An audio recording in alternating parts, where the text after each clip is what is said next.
They were a young couple, forging a bright future. He promised the world. She wanted to have that home and to have that family. But in an instant, this small town would be ripped apart. Some workers had found the body. She was shot 3 times. She was laying there, her eyes was open. It devastated me. At the heart of the crime is a slew of secrets and lies. He had 2 girls in love with him. She would do whatever she needed to do to ensure that relationship. And the truth will reveal a love gone wrong. What did you do? She wanted to be loved. She loved until she died. April 27th, 2017. It's a quiet Thursday morning in Marianna, Florida, a town of just 7,000, 60 miles inland from Panama City. I always ask people that come here, how did you find Marianna? You know, because it's so small. What industry there is in Marianna is mostly packing and shipping produce from the farms in the local area. It's 8 a.m. at a packing plant just north of town. 2 workers are arriving for the day's shift when one of them spots something in the field behind the warehouse. He was pulling in, and he said, look like somebody been dumping trash out here or something. They thought it was a trash bag, which is not uncommon. People throw everyday trash out on somebody else's property. But as the men walk over to pick up the garbage bag, Yo, hold up. they make a horrifying discovery. Upon closer look, they realized it wasn't trash. It was actually a body. As she was laying there, her eyes was open. The workers call 911. Yes, it's an emergency. And when deputies from the Jackson County Sheriff's Department arrive on the scene, they quickly realize they're dealing with a homicide. We did determine that she had been shot multiple times. There's no ID on the body. But when Captain Scott Edwards arrives on scene, he's horrified to realize that he already knows the victim's name. I knew her mom and stepdad, but my wife knew the family better than I did. From the scene, Captain Edwards calls his wife, Cherie, who's also an investigator with the Jackson County Sheriff's Department. This is Edwards. I received a phone call from my husband, Captain Edwards. He advised me that there had been a homicide. Yeah, we found the body. It looks like it's Princella's daughter. Scott, are you sure? I'm sure it's Keisha Smith. 25-year-old Keisha Smith and her family were known to almost everyone in the small town of Marianna, Florida. Everybody pretty much knows everybody in Marianna. Her mom and her dad were both hardworking people, both very friendly people, very well liked in the community. They were nice people, church-going people. If you needed anything, they would help you out. The same was true of Keisha, who was known for her welcoming smile and loving heart. She embraced everybody. I don't think she saw any wrong in anybody. To know her was to definitely love her. Keisha's greatest love was her 4-year-old son, Caden. Keisha would do anything for Caden. She adored him and spoiled him rotten. Played with him every day. I'm gonna get you. And I got you. Keisha was an awesome mom. Whatever he needed as a parent, that comfort and that support, that's what she gave Caden. Caden's father wasn't in the picture. It was very hard on her. I can tell that it bothered her. She always wanted to have a father figure for Caden. But the single mom did everything she could to create the best possible life for herself and her son. She got into the medical field. She became a certified CNA, and she worked at the convalescent center. The residents, they loved her. Keisha was big on helping people. A busy work schedule and a little boy at home didn't keep Keisha from dreaming of one day finding Mr. Right. She was looking for someone to love her. True, true love. In October of 2016, when Keisha began dating 22-year-old Damian O'Neal, she thought she had found all that and more. Keisha and Damian started dating, and it was a whirlwind romance.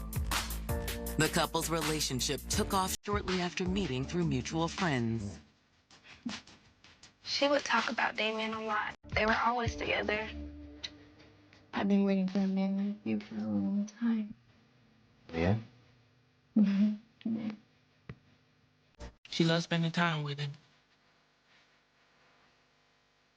She was absolutely in love with him. She seemed very happy.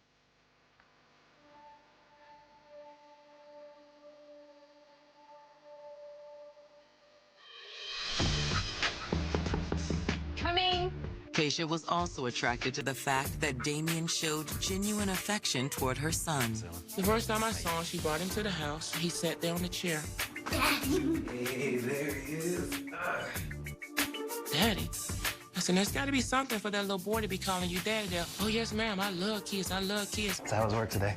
While Keisha's family felt things were moving too fast, they saw the effort Damian was making to be a good man to Keisha and Caden. He did seem like he was invested in Caden. He did seem like he was invested in their relationship. I do remember him telling her, I'm gonna be able to provide, I'm gonna buy you this, buy you that. He wanted to take care of Keisha and Caden. He wanted to be the man in the family. By the spring of 2017, it looked like Keisha's dreams of true love were finally coming true. He was gonna buy Keisha her ring, and she was ecstatic. But on the morning of April 27th, 2017, the future Damian and Keisha were planning is shattered when police believe they found Keisha Smith's body. One of the investigators, Scott Edwards, recognized the victim immediately. She had been shot multiple times, and whoever killed her attempted to hide her body with trash bags. Captain Scott Edwards has the difficult task of alerting his wife, Cherie, who was also an investigator with the Sheriff's Department and close friend of Keisha's mother. He knew that I was extremely close to Keisha and her family. Send me a picture. I need to be sure. I'll send one. At the scene, Captain Edwards snaps a picture of the victim's face and texts it to his wife.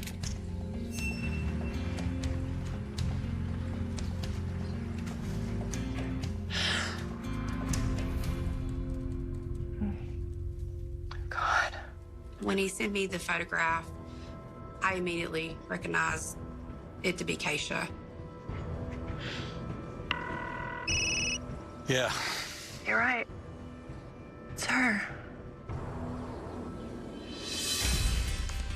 But who would want Keisha dead? For Detective Cherie Edwards, answering that question has become personal.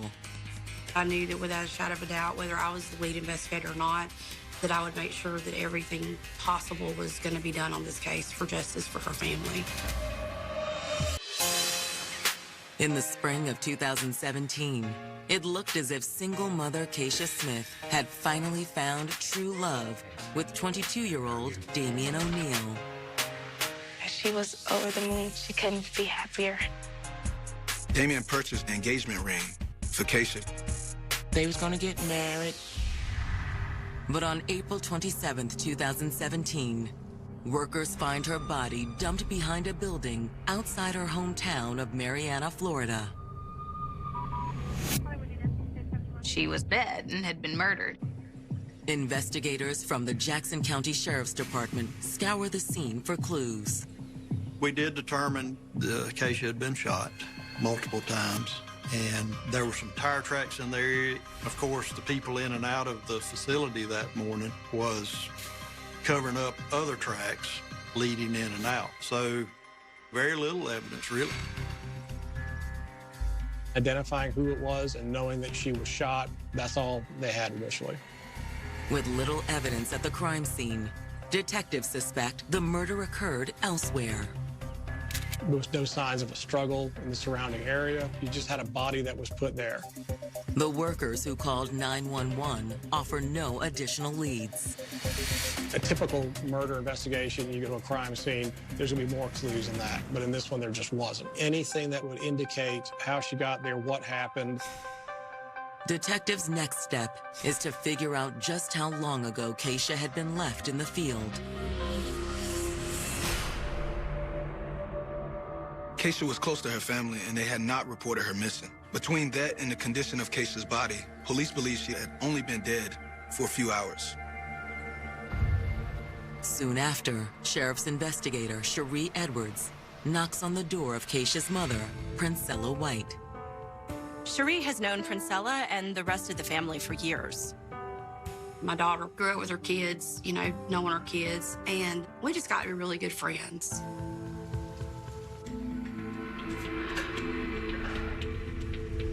We need to talk. Investigator Edwards delivers the awful news that her friend's daughter is dead. I'm so sorry. I'll never forget the look on her face, the heartache in her heart. This was devastating, absolutely devastating for her. No! Oh my God! I was just like, no, no, no. It was her screaming and crying, me trying to calm her down, and me telling her we'll get through this, whatever she needed I would do. Through her grief, Princella's thoughts turned to her 4-year-old grandson. Oh, God. Where's Caden? She didn't know where Keisha's son was at. The fear spikes immediately. Where's the boy? Is he okay? Could this have been a violent kidnapping? Where's my grandbaby? Princella did not need another heartbreak, and I knew I had to find Caden. All right, let's go. Investigator Edwards and Princella race to Keisha's apartment in search of the child. And when they arrive, Princella's heart sinks a second time. After police found Keisha, they sent a car to her apartment. We get over to her apartment, and I see a state vehicle parked out there. Onlookers gathering around, and more police come. All right, the victim has a 4-year-old son. Check with the neighbors, see if anyone knows where he is. We kind of spanned out and went door to door in the apartment complex where Keisha lives.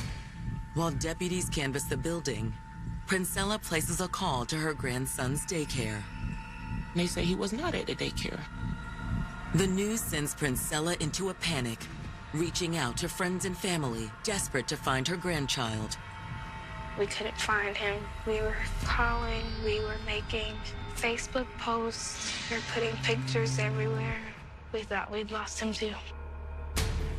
After noticing the police car in front of Keisha's apartment, a woman emerges from a neighboring complex to see what's going on.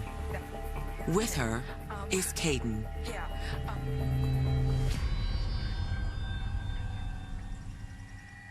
Oh my God, thank you, baby. Hey, God, thank you, Lord, thank you.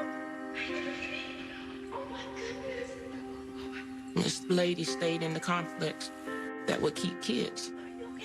The child was there and he was okay. I got him and I hugged him. And we went back up to Keisha's apartment and he says, Nana, where my mom at? I don't see her car. I don't see her car. I said, I don't know, baby. I don't know. While Princella takes her grandson upstairs, investigator Edwards questions the woman who'd been caring for him. She tells Detective Edwards that Keisha dropped Caden off at her apartment the night before. She had not actually told that individual where she was going, but basically, that was the last time she was seen. So what time was that? That was around 10. The neighbor said that Keisha was supposed to be back in about an hour or so, but she never returned. I called her a bunch of times, but she didn't answer, so I just kept him overnight. Was anybody with her? No, and she drove her own car. Okay, thank you. We'll be in touch. Detective Edwards knows finding Keisha's vehicle may provide crucial evidence of finding her killer's identity. We put a bolo out. We're looking for the car. Back at the station, investigators hope Keisha's family can shed some light on where she may have been going that night. And they quickly learn some troubling information. Keisha and Damien, they've been having some problems. Weren't they engaged? That's what Keisha thought. The family informed investigators that engagement was off. Keisha found out that he was seeing someone else. The girl's name was Rachel Barnes. According to Princella, Damien had actually proposed to her instead of Keisha. Keisha was livid when she found out. Could Damien's change of heart have had something to do with Keisha's murder? Keisha was getting into it with this girl. It was all on social media. They were kind of feuding on text. Now detectives must wonder, has Rachel and Keisha's feud taken a deadly turn? We thought he was going to buy her ring. He'd actually went and bought one ring. She thought she's finally going to get him. But he gave that ring to the other girl. And it devastated Keisha. And Keisha confronted her about it via text message. So we looked into that.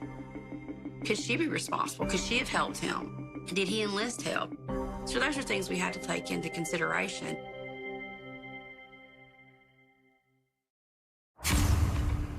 Hours after Keisha Smith was found murdered in the quiet rural town of Marianna, Florida, news of her death has traveled fast.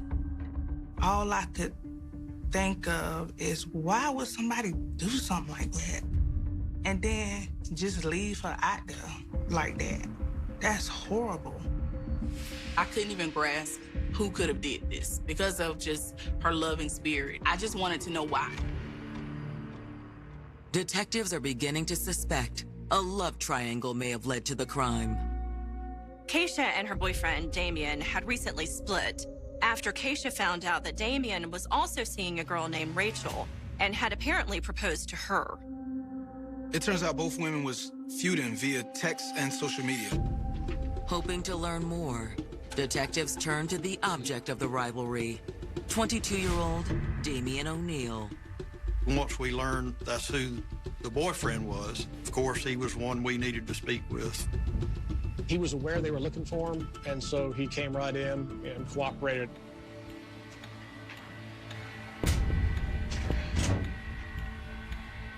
Thanks for coming in to talk with us. Sure. It's just crazy, you know? He had just found out when the family did. We understand you and Keisha were getting pretty serious. Yeah, but things sort of got complicated. He did not deny he was in a relationship at some point with Keisha. What happened? Well, I started getting serious with someone else. We're getting married, actually. Keisha believed you were going to marry her. Keisha thought he was going to propose to her, and then he turned around and ended up giving the ring to some other girl. She must have taken that pretty hard. Yeah, she was mad. And she started getting into it with Rachel. It was the typical go between two girls fighting over a guy. Did Rachel ever threaten Keisha? Nah, never anything like that. He said she flaunted the fact that, yeah, I'm going to be his wife, and you're not. So you don't think Rachel had anything to do with this? She couldn't have. She was with me. His statement was that he was with Rachel in Panama City. Panama City is a little over an hour from where Keisha's body was found. She was with you the whole night? Yeah. And you were in Panama City the entire time? Yes, with my brother Sean. He had some brothers that lived in Bay County, and it was his brother's house that he was at. While it's too early to know if Damien is telling the truth, detectives have nothing to hold him on. There is no evidence to point in his direction. We let him go, and we just continued to work the case. Next, detectives bring in Damien's fiancée, 21-year-old Rachel Barnes. The girlfriend obviously was someone we were looking at. I mean, everybody, was still considered a person of interest until we could get it down to the wire as to who we thought the person was. Questioned by detectives, Rachel doesn't deny knowing Keisha. They were running the same circle. But it all changed when Keisha found out Rachel was seeing Damien behind her back. She told us, in case she confronted her about it, via text message. They had it out. She never denied her disagreement with Keisha over Damien. However, Rachel's account of their disagreement tracks pretty closely with what Damien had already told the detectives. Rachel also offers up the same alibi as Damien. Rachel swore to investigators she and Damien had been in Panama City all night on the 26th into the 27th. She said she would never wish that on anybody. At this point, detectives aren't convinced Rachel's conscience is clear. She might have had a motive because here's Damien's old girlfriend, Keisha Smith, and he were still having a relationship. However, when detectives follow up with Damien's brother Sean, he confirms the couple's alibi. With the alibi verbally confirmed, that obviously puts detectives at an impasse. Early the following morning, the investigation gains momentum when the Jackson County Sheriff's Department locates Keisha's missing car in a park. They immediately calls us. We get the vehicle towed in, and we start doing in search of the vehicle. While CSI sweep the vehicle, detectives also receive Keisha's autopsy report and make a shocking revelation. Keisha Smith was 8 weeks pregnant.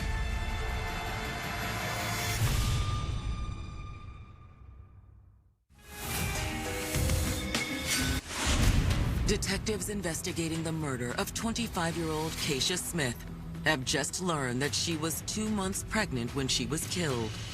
This is a tragic discovery, and it makes the detectives wonder if this is further proof that the love triangle between Damien, Rachel, and Keisha had boiled over.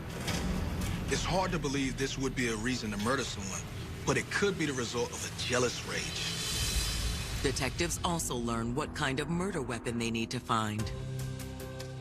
During the autopsy, the medical examiner recovers 3 .38 caliber bullets from Keisha's body, which was valuable evidence, obviously, to compare it if we ever found the firearm. A search of Keisha's car, which Mariana police found abandoned in a park, proves less promising. We did not find anything in the vehicle of evidentiary value.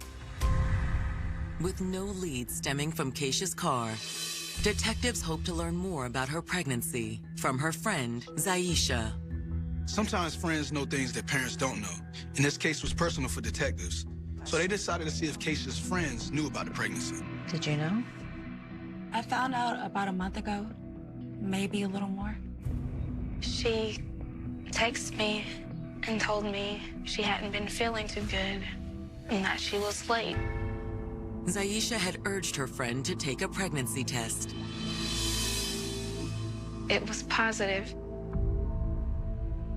She was pregnant. So I asked her how she felt about it.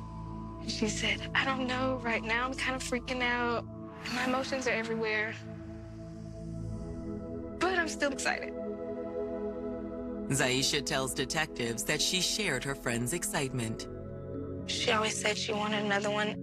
She already had a boy, so she wanted a little girl. I was hoping maybe she got her girl this time. To investigators, it seems more than a coincidence that a month after learning she was pregnant, Keisha Smith was dead. Do you know who the father was? It was Damien. Or at least that's what Keisha told me. She was pretty adamant that it was, in fact, his baby. That's why she was so excited. She thought it was some kind of sign. I don't think she got intentionally pregnant, but when she did get pregnant, she thought the baby was gonna fix everything. She felt she could, win him back. Perhaps Damien's fiancée, Rachel Barnes, felt the same way and feared the pregnancy would pull Damien away. From Rachel's perspective, she and Damien are getting serious. They are looking to build a new life together in Panama City. They're making plans to get married. Maybe Rachel saw this as a threat. Could she be responsible? Certainly, females are not an exception to being killers. And soon a new discovery shines a more suspicious light on Rachel Barnes. In a bizarre stroke of luck, in early May, police in Panama City found Rachel's car on the side of the road. Florida tag, George India Union, Frank 01. They ran the tag place and it come back to her. Rachel Barnes, you want to check it out? Yep. It was sort of abandoned, so that kind of made them suspicious. What officers find inside the car raises more red flags for Mariana detectives. It looked like there were efforts made to clean the car with bleach or some type of cleaner. It definitely had the appearance of an attempt to conceal a crime. Detectives investigating Keisha Smith's murder are beginning to suspect that 21-year-old Rachel Barnes is the one who pulled the trigger. Rachel was engaged to Keisha's ex, Damian O'Neill. There had been some issues between the two women, arguing over text messages and social media. Detectives wonder if news that Keisha was pregnant with Damian's child pushed Rachel over the edge. When they found Rachel's car, there was some items in it that kind of made them suspicious. It was on the side of the road, the back seat covered in bleach, and only 6 days after Keisha's murder, detectives are very suspicious. Hoping to put Rachel and her car in Mariana on the night of the murder, detectives pull her phone records. There was nothing in the records to indicate that Rachel left Panama City the night of the murder. However, it doesn't prove her innocence just yet. She could have turned her phone off or left it behind. Still hoping to place Rachel near the scene of the murder, detectives begin canvassing local businesses. We're a small area, so we have a few hot spots that most people go to. Detectives focus their efforts on the strip of gas stations near the interstate. Several businesses that have video camera, and it's a high traffic area. Reviewing the surveillance footage from one of the gas stations on the night of April 26th, it looks like they've hit the jackpot. They did see Rachel's car. It pulls into the gas station around 10 p.m. on the night of the murder, right around the time Keisha left her apartment. Just as detectives believe they have the proof they need, the investigation takes an unexpected turn. They looked at the video from the store and saw Damian O'Neill walking in there. That's damning evidence. It means that Damian O'Neill's not telling the truth, and it means that he could have done this murder. With Damian's alibi in tatters, detectives attempt to bring him in, but are unable to locate him. He started to evade us and laid low with different family members in Bay County to avoid us. However, detectives do find Rachel in a local hospital. Rachel had a medical issue right after the first time they talked to her. After consulting a doctor, detectives are allowed to bring Rachel in for a second interview. They confronted her that, you're not telling us the truth. He obviously wasn't with you all night in Panama City. You knew that he was in Mariana the night that Keisha was murdered, didn't you? Yes. She said that she lied in the first statement because she didn't know what he had gotten her involved in. Look, I didn't know he was going to kill her.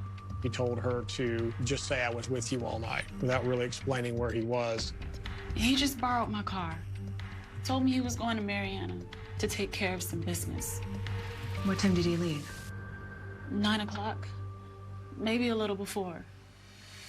Since it's an hour's drive from Panama City, Rachel's account appears to line up with the gas station video showing Damian in Mariana at 10 p.m. When I found out she was dead, I was afraid I'd be next if I tell you the truth. She was terrified because she knew what kind of person Damian was.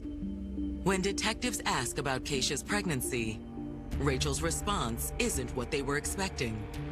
Did you know that Keisha was pregnant?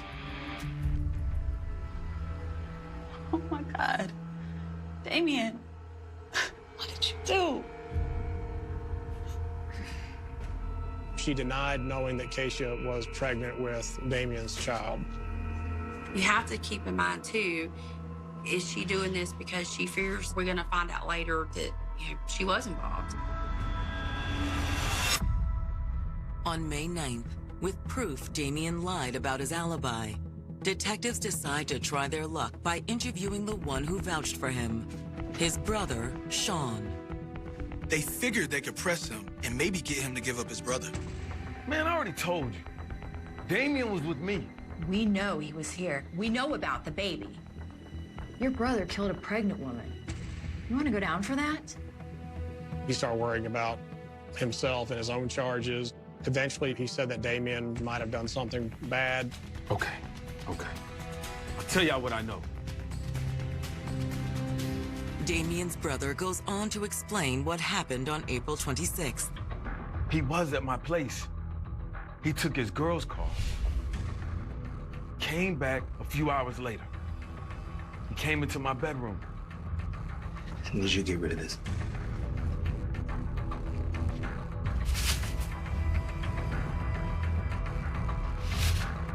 What is this? Damien had given him the gun. Damien had disclosed Keisha was pregnant. I think that he knew what Damien had done. What did you do? Just get rid of it. Damien, what did you do? Just get rid of it.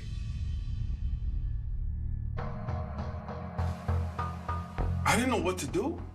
He's my brother. So I hid the gun. Where's the gun?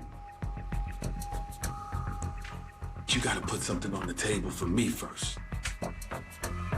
His whole concern was wanting to have immunity if he showed them where the gun was. That set this investigation in motion, from having circumstantial evidence to having something we could actually work with. Cherie and I are real good friends. And she called me, she said, we got a lead. She said, we got boots on the ground. We're going to follow this lead. Based on Damien's brother's statement, police are able to recover the gun from a sewer drain in Panama City. The gun dried up in a lot of bags. It was a revolver, a silver-handled revolver at .38 with a white grip. That's the same caliber as the bullets recovered during Keisha's autopsy. While investigators wait for results, they shift their focus to finding their suspected shooter. Now there is a full-on manhunt for Damien O'Neal. On May 10th, 2017, detectives with the Jackson County, Florida Sheriff's Department believe they're finally on the verge of solving the murder of 25-year-old single mom, Keisha Smith. Detectives suspect that Keisha's ex-boyfriend, Damien O'Neal, murdered Keisha in hopes of hiding the pregnancy from his fiancée. Detectives now have what they suspect is the murder weapon, but they still need to find Damien. We were finally advised that Damien was at a house in Bay County. Before the sun rises on the morning of May 11th, detectives and deputies surround the house. Sheriff's Department, open up! Detectives find Damien inside. Out of the way! He was sitting there playing a video game. On the ground now! Damien O'Neal is taken into custody without incident. Back at the station, investigators give him a chance to come clean. We read him his rights. I said, Damien, you want to talk? He said no. You got nothing to say? Because I already gave my statement and everything. Detectives tried tipping their hand to persuade Damien. I'm just gonna show you something. There's a gun wrapped up in the bag. There's the gun out with the 5-cent shell there. That's the bags and stuff that it's coming out of. Okay? But since you don't want to make no statement, Detective Edwards here has got some news for you.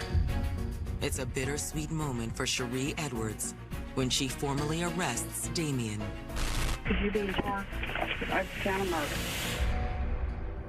Putting my cuffs on him, I lost it. Not completely, but I teared up. It was very personal for me. That was my last piece of justice for Keisha. Once Damien is placed in a cell, Cherie Edwards and her husband race to give Keisha's mother the news. It was grateful they personally came to the house and said, hey, we got him. We got him.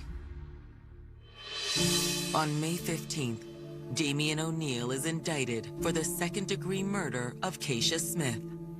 However, despite the fact that Keisha was carrying Damien's unborn child, he only faces a single murder charge. The length of time she had been pregnant did not meet the criteria by statute to pursue the unborn child's death. When the results from the ballistics test come in, investigators are now confident they can secure a conviction. And after ballistics compared the bullets from Keisha's body to that weapon, it was the murder weapon.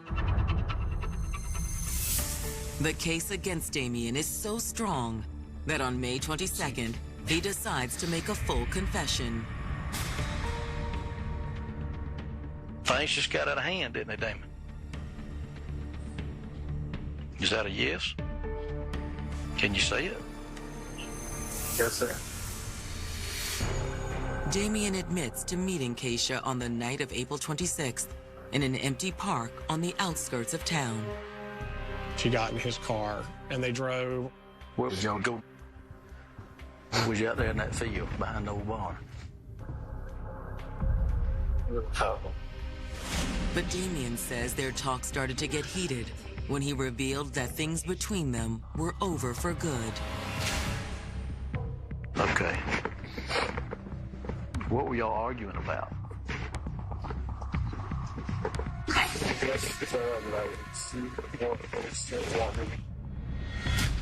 Damien, I love you! Keisha, it's over. What Damien tells detectives next is completely unexpected. You're not leaving me, Damien. I won't let you. Keisha, stop! So you put a knife to my throat? And then what did you do?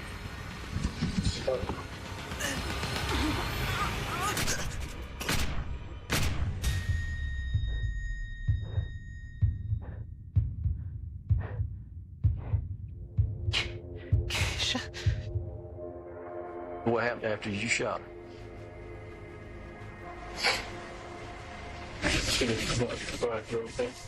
You just put her right there on the grass?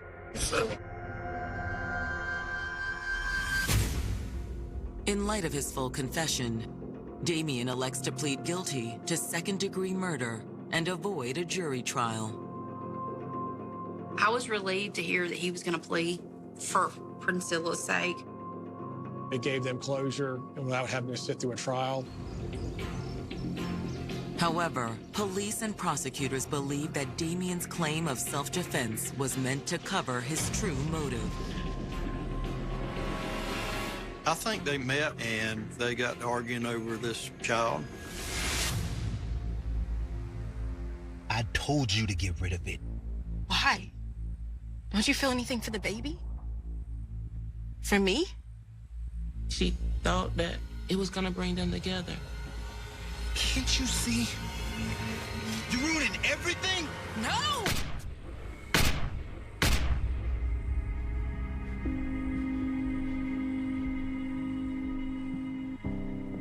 He just was not going to let her have that baby, and he just snapped.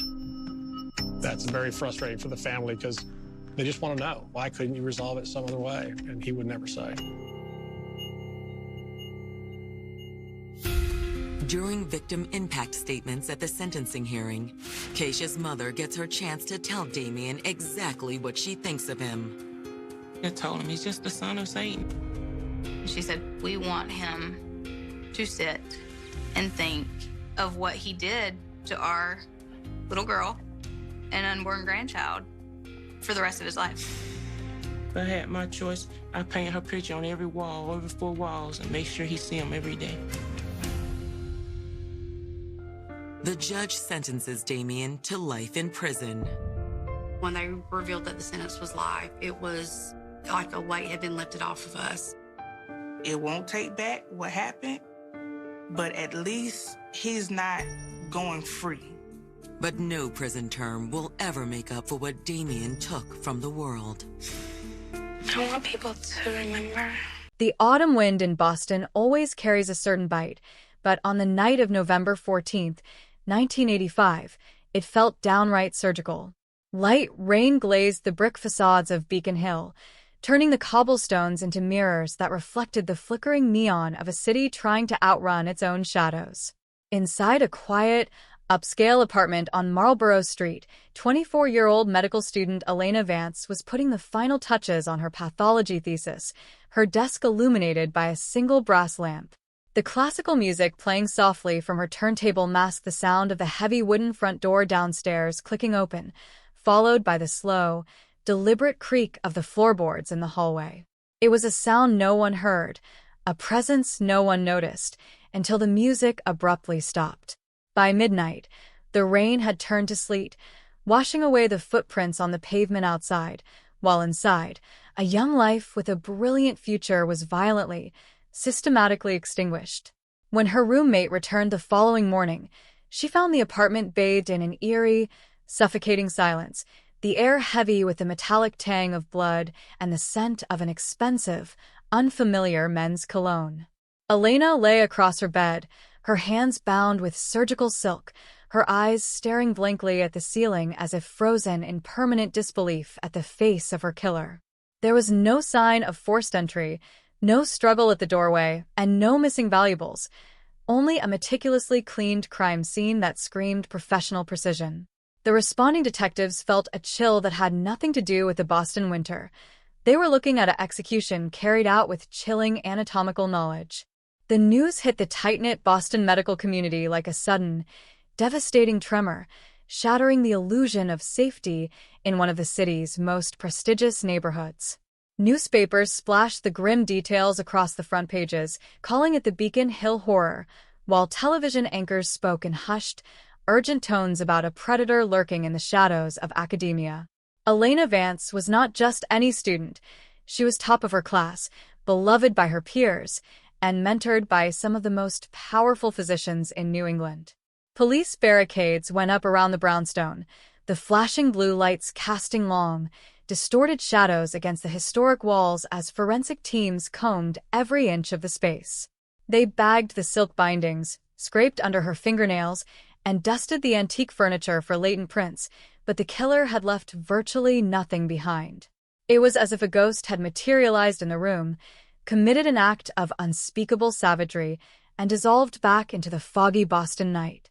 Neighbors spoke of hearing nothing unusual, just the distant rumble of the subway and the steady patter of rain against their windows.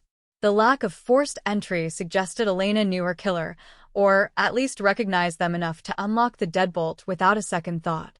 As the days bled into weeks, a suffocating atmosphere of paranoia gripped the campus, with students looking at their professors, colleagues, and friends with newfound suspicion. Detectives worked around the clock, logging hundreds of hours of overtime, chasing whispers and ghosts down the dark alleys of Back Bay. They interviewed Elena's classmates, her ex-boyfriends, and the delivery drivers who frequented the neighborhood, but every lead evaporated into a frustrating dead end. The surgical silk used to bind her hands was a rare, expensive grade utilized only in specialized neurosurgery units, a clue that pointed squarely toward the medical community but was too broad to pinpoint a single suspect. The killer had worn gloves, wiped down the surfaces, and even took the time to adjust the thermostat to slow down the cooling of the body, confounding the medical examiner's initial timeline. It was a display of calculated arrogance that mocked the investigators, a crime designed to be a permanent riddle. The lead detective on the case, a seasoned homicide veteran named Raymond Miller, kept a photo of Elena on his desk, her smiling eyes a constant reminder of the justice that eluded him. He felt the heavy pressure of the city's elite demanding a quick arrest, yet the file remained stubbornly thin, lacking the one definitive piece of evidence needed to break the case wide open. Every suspect had an alibi that seemed just solid enough to hold. Every timeline was just blurry enough to create reasonable doubt, leaving the investigation spinning its wheels in the mud of bureaucracy and dead ends.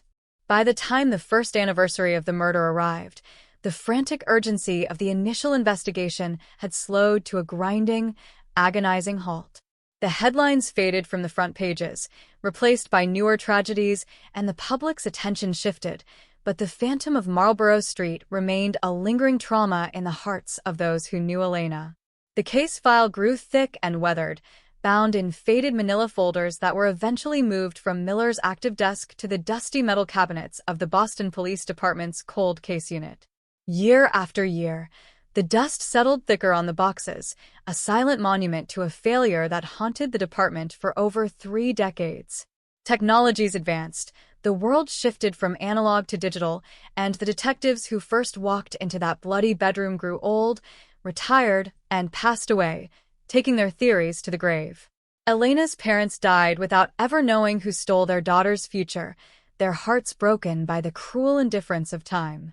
The apartment on Marlborough Street was sold and remodeled multiple times, its new inhabitants entirely unaware of the horror that had unfolded within those walls. Yet, buried deep within the evidence locker, sealed in a yellowing plastic bag, lay a tiny, overlooked piece of the puzzle, a single-minute biological sample preserved on a fragment of the surgical silk, waiting for the world to catch up to its secrets. The breakthrough did not come with a dramatic confession or a sudden eyewitness revelation, but with the quiet, relentless march of science in the year 2026. A young forensic analyst in the Massachusetts State Police Crime Lab, reviewing stagnant cold cases, selected the Vance file for a new round of advanced genetic testing. Utilizing cutting-edge forensic genealogy techniques that didn't exist in 1985, she extracted a partial DNA profile from the long-preserved surgical silk, a profile that had previously been dismissed as too degraded to analyze.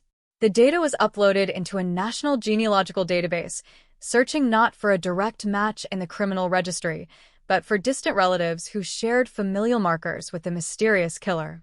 For days, the supercomputer's whirred, mapping out vast, intricate family trees, connecting third and fourth cousins across generations, slowly narrowing the digital dragnet around a specific bloodline. The branches of the tree began to converge on a single, prominent Boston family with deep roots in the city's medical aristocracy, a family that had produced generations of healers and leaders. When the final software algorithm spit out the results, the name at the center of the web sent a shockwave through the cold case unit. It belonged to Dr. Arthur Pendleton, one of the most celebrated thoracic surgeons in the state, a man who had spent his entire life being revered as a savior of lives. Dr. Pendleton was a pillar of Boston society, a man whose name was etched in brass on hospital wings and charity gala programs, a figure of absolute, unassailable respectability. At 71 years old, he was at the twilight of a legendary career, still consulting on complex surgeries and lecturing eager young minds at the very university Elena Vance had attended. The detectives assigned to the cold case, veterans who thought they had seen everything, stared at the file in utter disbelief, realizing the monster they had been hunting for 41 years had been hiding in plain sight, wearing a white coat and holding a scalpel. They knew that a genealogical match was not enough to secure an indictment against a man of Pendleton's immense wealth and political influence. They needed fresh, direct, undeniable DNA evidence. A covert surveillance team was assembled, tasked with shadowing the esteemed doctor through his daily routine of high society lunches, hospital rounds, and quiet walks through his wealthy suburban neighborhood. For 3 tense weeks, undercover officers watched his every move, waiting for the one careless mistake that every criminal eventually makes. The tension was palpable, the fear of tipping him off hanging over the operation like a dark cloud, knowing that one wrong move could cause a man of his resources to vanish forever. The moment of truth arrived on a brisk Tuesday morning in downtown Boston, inside a crowded, upscale coffee shop just blocks away from the hospital where Pendleton still held emeritus status. The doctor sat at a corner table, impeccably dressed in a tailored wool coat, reading the morning paper and sipping a dark roast from a disposable paper cup. An undercover detective, pretending to read a book at an adjacent table, watched with bated breath as Pendleton finished his drink, crumpled the napkin, and left the cup on the table before walking out into the crowded street. The detective moved with practiced, casual swiftness, sliding into the vacant seat and securing the discarded coffee cup into a sterile evidence bag before the busboy could clear the table. The cup was rushed under emergency lights to the state forensics lab, where analysts worked through the night to extract the fresh saliva samples from the rim. The comparison test took less than 12 hours, the automated machines comparing the modern sample with the 41-year-old DNA found on the surgical silk of Marlborough Street. When the monitor flashed a 99.9% positive match, the room fell completely silent. The phantom of 1985 finally had a face, a name, and a definitive genetic signature. The arrest was executed with the precision and speed of a military raid, designed to prevent any opportunity for escape or destruction of evidence. At 6 a.m. on a Friday, an array of unmarked police cruisers quietly surrounded Dr. Pendleton's multi-million-dollar mansion in the affluent suburb of Brookline, their headlights cutting through the early morning mist. When the heavy oak door opened, Pendleton stood there in his silk bathrobe, a cup of tea in his hand, his expression shifting from mild annoyance to profound, icy realization as he looked into the grim faces of the arrest team. The handcuffs clicked around his wrinkled wrists, a sharp, metallic sound that signaled the total collapse of a carefully constructed 40-year lie. As he was led down his stone driveway, flanked by detectives, a neighbor stepping out to fetch the newspaper stopped and stared in open-mouthed shock, unable to comprehend why the neighborhood's most distinguished resident was being loaded into the back of a police vehicle. The news broke within the hour, a digital wildfire that consumed the airwaves and internet feeds, the headline screaming across every screen. Boston 1985 cold case solved. DNA on coffee cup exposes prominent doctor. The medical community was thrown into chaos. Hospital boards called emergency meetings, and former patients struggled to reconcile the gentle surgeon who saved their lives with the brutal predator of Marlborough Street. In the interrogation room, stripped of his expensive clothes and his aura of untouchable authority, Pendleton looked small, withered, but chillingly calm. He refused to speak, his lips pressed into a thin, defiant line as detectives laid out the black and white photos of the 1985 crime scene alongside the modern DNA match charts. The contrast was staggering. The vibrant, blood-soaked room of a young woman whose life was stolen, contrasted against the sterile, scientific data that had trapped her killer 4 decades later. Investigation into his past quickly revealed that in 1985, Pendleton was a brilliant, volatile chief resident at the hospital where Elena did her clinical rotations, a man known for his explosive temper and obsession with control. It emerged that Elena had discovered a series of gross medical malpractices and falsified records cover-ups orchestrated by Pendleton, and she was planning to report him to the medical board the very next day. To protect his ascending career, his family's legacy, and his absolute vanity, he used his surgical expertise to plan and execute the perfect murder, eliminating the threat with the cold detachment of a surgeon removing a tumor. He had spent the next 40 years building an empire of respectability on a foundation of bone and blood, confident that the passage of time had washed away his sins. The legal proceedings that followed were a media circus, a high-stakes clash between top-tier defense attorneys and a prosecution armed with irrefutable, modern forensic science. The courtroom was packed to maximum capacity every single day, filled with aging classmates of Elena, curious medical students, and true crime journalists from around the world. Pendleton sat at the defense table, his composure fracturing slightly as the graphic details of his crime were read aloud, the cold, clinical language of the autopsy report exposing his monstrous nature to the world. The defense tried desperately to argue that the DNA on the coffee cup was contaminated, that the genetic genealogy techniques were an invasion of privacy, but their arguments rang hollow against the overwhelming weight of the evidence. When the jury returned with a guilty verdict after only 3 hours of deliberation, a collective gasp and a wave of tears swept through the courtroom, a release of 4 decades of pent-up grief and frustration. Pendleton was sentenced to life, without the possibility of parole, led away to a maximum security prison to trade his luxury mansion for a concrete cell, destined to die in the company of the very criminals he had spent his life looking down upon. Though the handcuffs had closed and the prison doors had shut, the dark echoes of the 1985 Marlborough Street murder refused to fade quietly from the collective consciousness of Boston. The case left an indelible, jagged scar on the city's elite institutions, a chilling reminder that the highest levels of education, wealth, and prestige can serve as the ultimate camouflage for absolute depravity.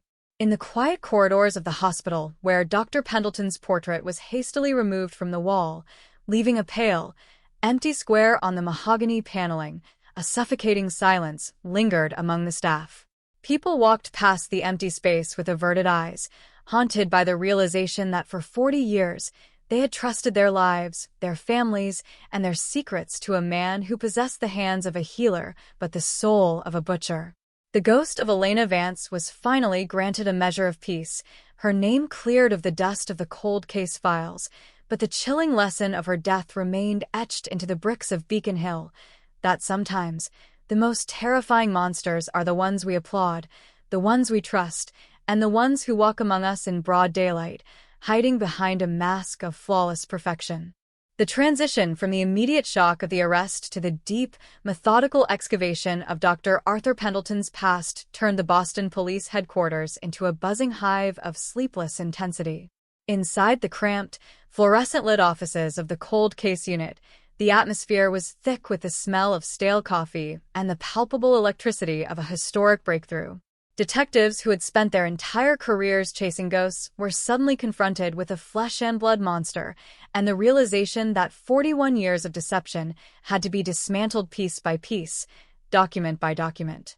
Special Agent Marcus Vance, a distant cousin of Elena who had joined the FBI's Behavioral Sciences Division partly driven by the shadow of her unsolved murder, sat at a massive conference, table swallowed by towering stacks of archival files.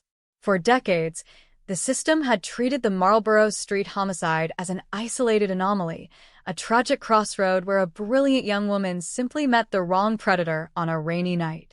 But as Vance and his team began cross-referencing Pendleton's early medical residency schedules, his travel logs, and the geographical clusters of unsolved homicides across New England from the late 1970s through the mid-1980s, a terrifyingly different pattern began to materialize from the digital fog. They weren't just looking at a man who killed once to protect his career. They were staring at the blueprint of a meticulous, highly disciplined predator who used the absolute authority of a medical code as his ultimate shield. The initial task was to reconstruct the precise timeline of November 14, 1985, filling in the blanks that the original investigators, hampered by the primitive forensic tools of the era, had been forced to leave as guesswork. In 1985, Arthur Pendleton was the golden boy of Massachusetts General Hospital, a chief surgical resident whose technical brilliance was matched only by his icy, unyielding demeanor in the operating theater. He was a man who demanded absolute perfection from his subordinates and tolerated zero dissent, a trait that many in the high-stress environment of thoracic surgery dismissed as the necessary arrogance of a prodigy. But the old shift logs, recovered from the dusty basement archives of the hospital's Human Resources Department, revealed a strange 3-hour gap in Pendleton's schedule on the night Elena Vance was killed. He had checked out of his shift at 8:15 p.m., claiming a severe migraine, and did not log back into the hospital system until 11:45 p.m., when he was miraculously recovered enough to assist on an emergency aortic dissection. That 3-hour window was the exact window the medical examiner had originally estimated for Elena's time of death, a window that Pendleton had successfully blurred 40 years prior by providing a vague, untraceable alibi of resting alone in his private quarters at the residency hall. To understand how a prominent doctor could transform into a brutal executioner, investigators began tracking down the surviving nurses, interns, and administrative staff who had worked alongside Pendleton during that fateful winter of 1985. Many had retired to quiet coastal towns or suburban communities, their memories of that era softened by time, but the mention of Pendleton's name invariably brought a sudden, defensive stiffness to their postures. One retired surgical nurse, Evelyn Carter, now 78 and living in Cape Cod, trembled as she sat on her porch, looking at the modern photograph of the arrested doctor. She recounted to the detectives a side of Pendleton that never made it into the hospital's promotional brochures or the society pages of the Boston Globe, a man possessed by an unhinged, terrifying need for total dominance. Carter recalled an incident just 3 weeks before Elena's murder, where Elena, Then a brilliant rotation student under Pendleton's supervision had openly questioned his judgment during a post-operative review. Pendleton had not yelled. Instead, he had turned to Elena, his face completely drained of color, his eyes turning into two black pools of absolute malice, and whispered a single sentence that froze the entire room. "You must learn, Miss Vance, that in this theater, I decide who breathes and who ceases to exist." This chilling revelation shifted the focus of the investigation from a crime of passion to a cold, calculated act of silencing a whistleblower. As the digital forensics team began restoring old, corrupted backup tapes from the university's earliest mainframe databases, they discovered that Elena Vance had been conducting an independent audit of experimental surgical procedures overseen by Pendleton. The data, hidden within a nested directory of her unfinished pathology thesis files, showed that Pendleton had been testing an unapproved synthetic arterial graft on terminal patients without their informed consent, falsifying the mortality rates to secure a massive federal research grant that would guarantee his promotion to chief of surgery. Elena had uncovered the discrepancies, the forged signatures of deceased patients, and the secret bank accounts tied to a Swiss pharmaceutical firm.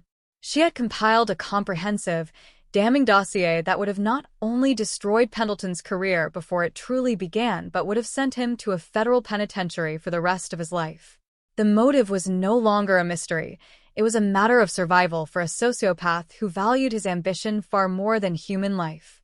The level of planning Pendleton poured into the murder began to unravel as detectives re-examined the physical evidence with modern forensic architecture.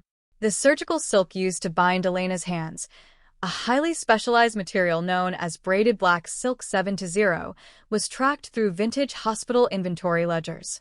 In November 1985, a single box of this precise surgical silk had gone missing from the microneurosurgery supply cabinet on the floor where Pendleton spent his nights.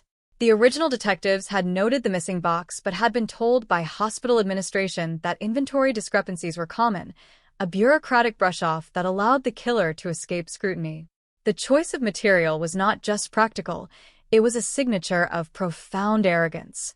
Pendleton used the tools of his trade to commit the crime, confident that his position placed him entirely above suspicion, treating the act of murder with the same sterile, clinical precision he applied to an open-heart procedure.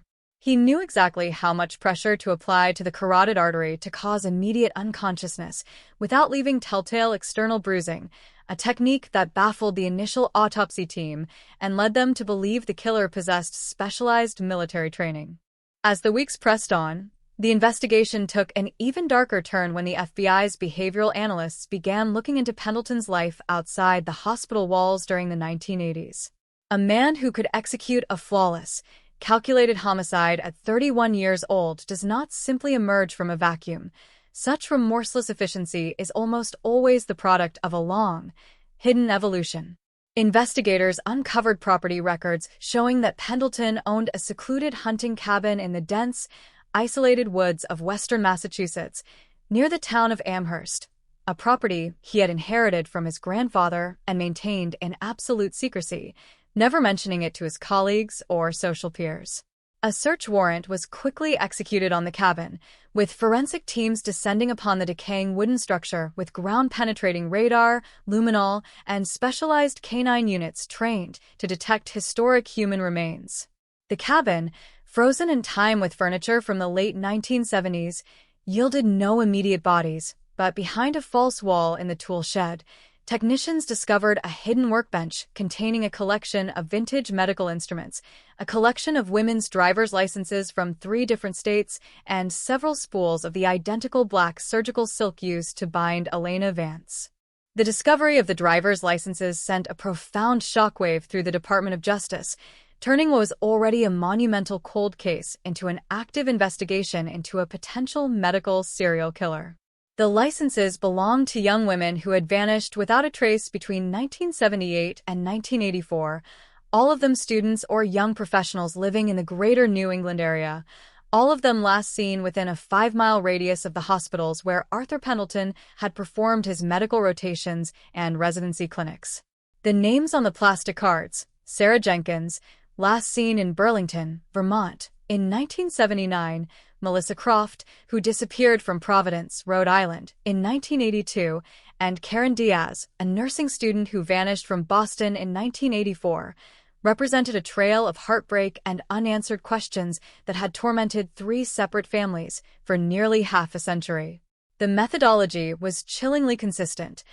All the victims were independent, highly intelligent women whose disappearances had been treated by local police as runaway cases or random abductions, their files left to rot in dusty filing cabinets, while the predator who took them continued to rise through the ranks of the medical establishment. Back in Boston, the defense team hired by Pendleton, led by the notorious white-collar criminal attorney Lawrence Sterling, went on the offensive, launching a massive public relations campaign designed to paint the prosecution's case as a desperate, scientifically flawed witch hunt. Sterling held press conferences on the steps of the Suffolk County Courthouse, surrounded by television cameras and microphones, arguing that the DNA evidence found on the 41-year-old surgical silk was completely unreliable due to decades of potential improper storage and cross-contamination within the police department's outdated evidence lockers.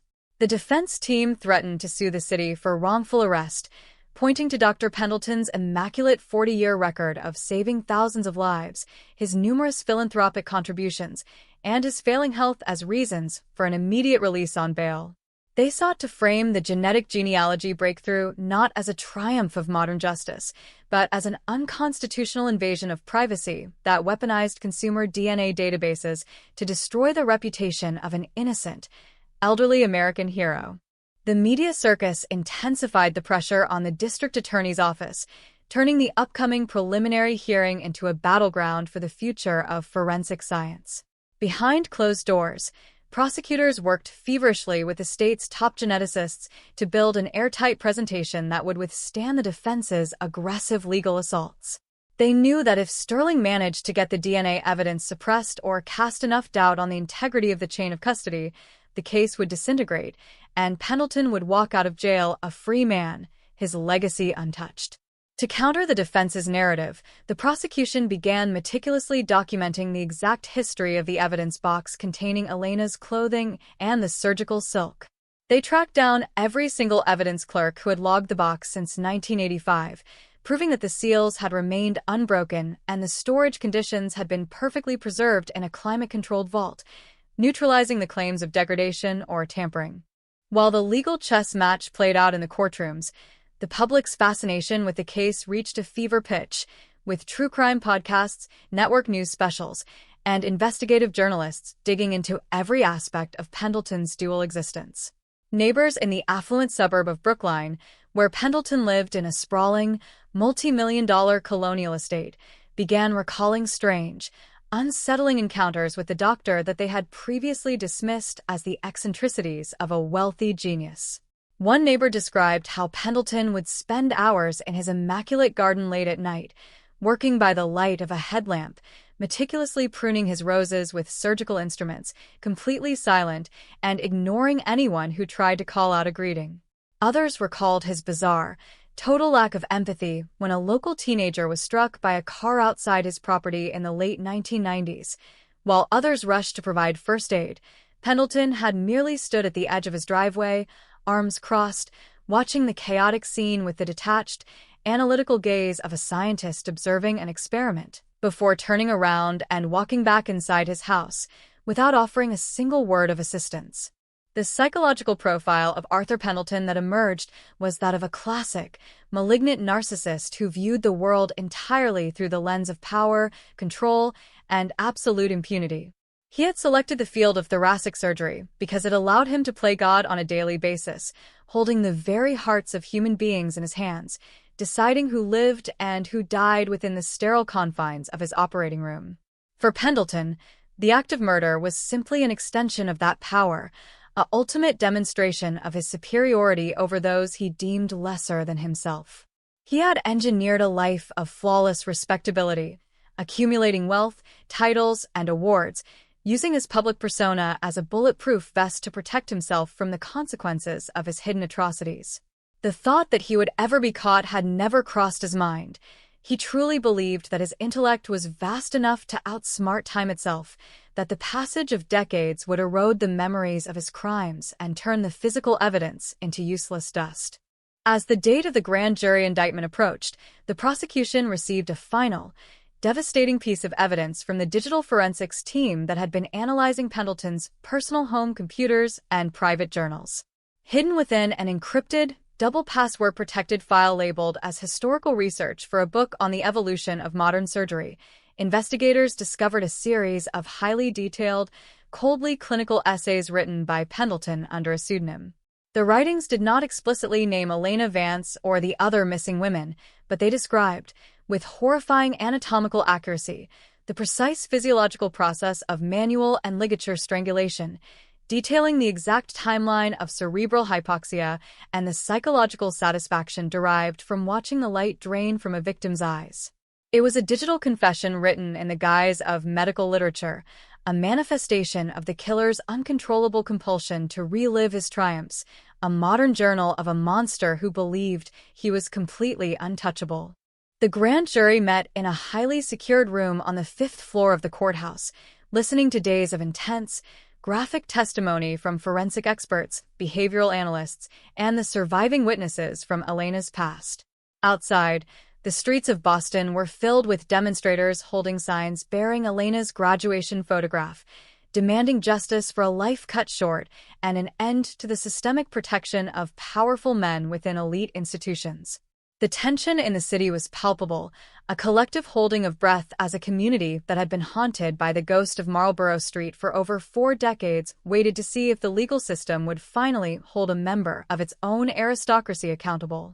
When the grand jury finally handed down a multi-count indictment for first-degree murder and kidnapping, the announcement was met with a thunderous wave of applause from the crowds gathered outside, a sound that echoed through the historic streets of Beacon Hill and into the concrete walls of the jail where Arthur Pendleton sat alone in his cell, his empire of lies finally beginning to crumble into dust.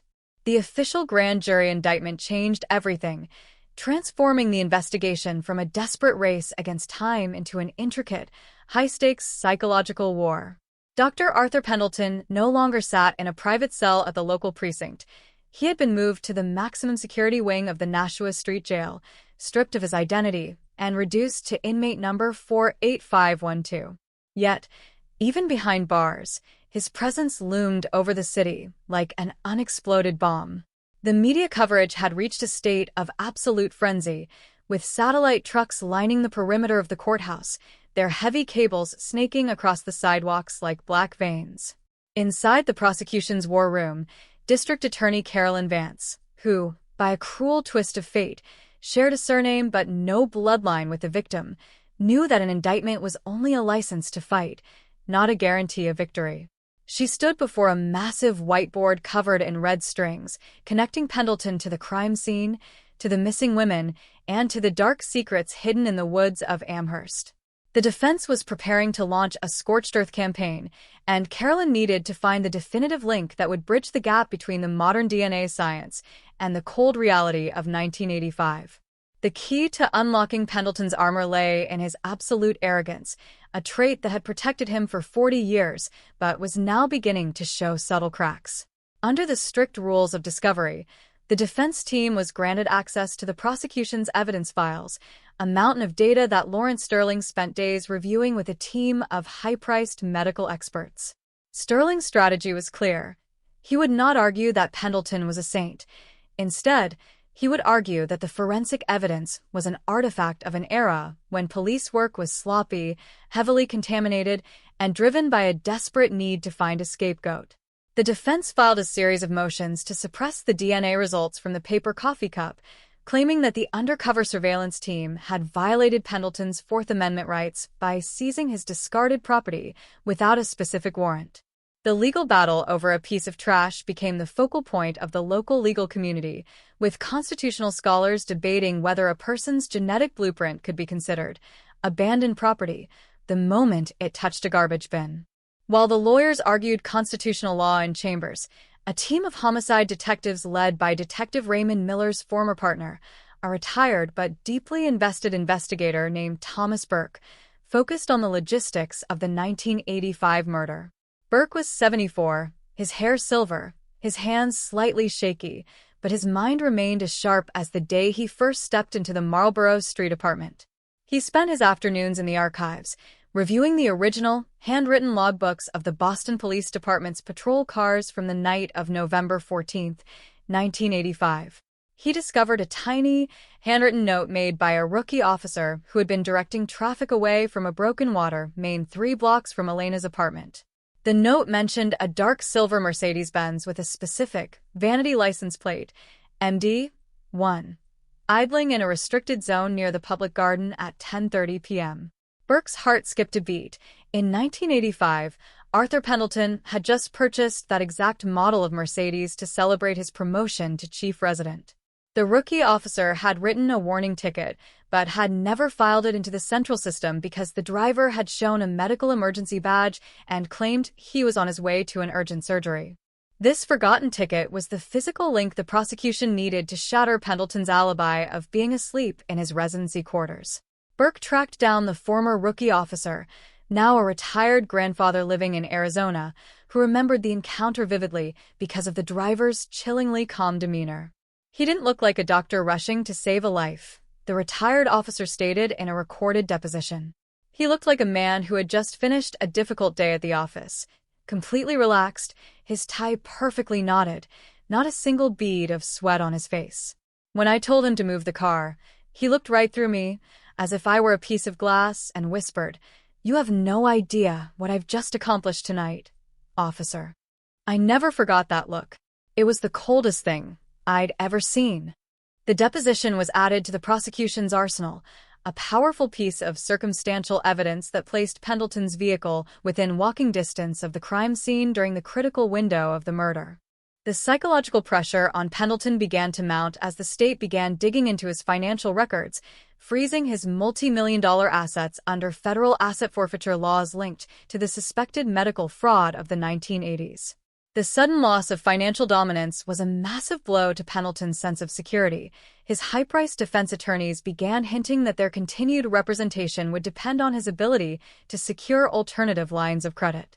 For a man who had spent his entire life using wealth to smooth over every obstacle, the realization that his money was useless behind a concrete wall was a profound shock.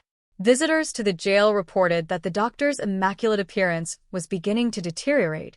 He had stopped shaving, his silver hair was unkempt, and he spent his hours pacing his small cell, muttering medical terminology under his breath like a mantra. In a desperate bid to regain control of the narrative, Pendleton demanded a private meeting with his lead attorney, Lawrence Sterling, in the jail's high-security attorney-client conference room. The room was sterile, separated by a thick sheet of plexiglass, the air heavy with the scent of industrial disinfectant. Sterling sat down, opening his leather briefcase, his expression grim as he laid out the latest forensic reports regarding the driver's licenses found in the Amherst cabin. "Arthur, we have a massive problem," Sterling said, his voice low and urgent. "The state has matched the fingerprints on Sarah Jenkins' license to a latent print found on a surgical tray in your old office at Mass General. They are preparing to file additional charges of multiple capital murders. If this goes to a jury, the DNA from the coffee cup won't even matter. They will convict you on the pattern alone." Pendleton did not flinch. Instead, a slow, terrifying smile spread across his weathered face, his eyes locking onto his attorney with an intensity that made Sterling visibly uncomfortable.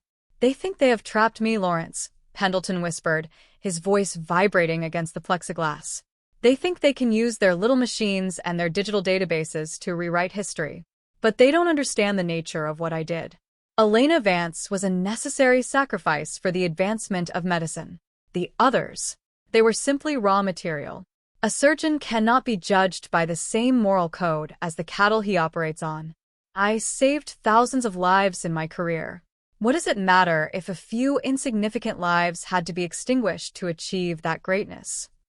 It was a moment of absolute, unvarnished madness, a confession of such pure sociopathy that Sterling realized, with a sinking feeling in his chest, that his client was completely undefendable before a jury of ordinary citizens.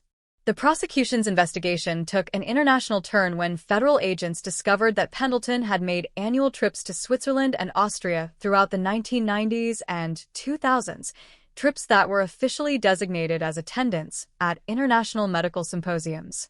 However, bank records revealed that during each of these trips, Pendleton had deposited large sums of cash into a numbered account at a private bank in Zurich, an account that had never been declared to the IRS. Investigators suspected that this cash was the residual profit from his illegal medical experiments in the 1980s, a secret fortune that he had maintained as a safety net in case his dark past ever caught up with him.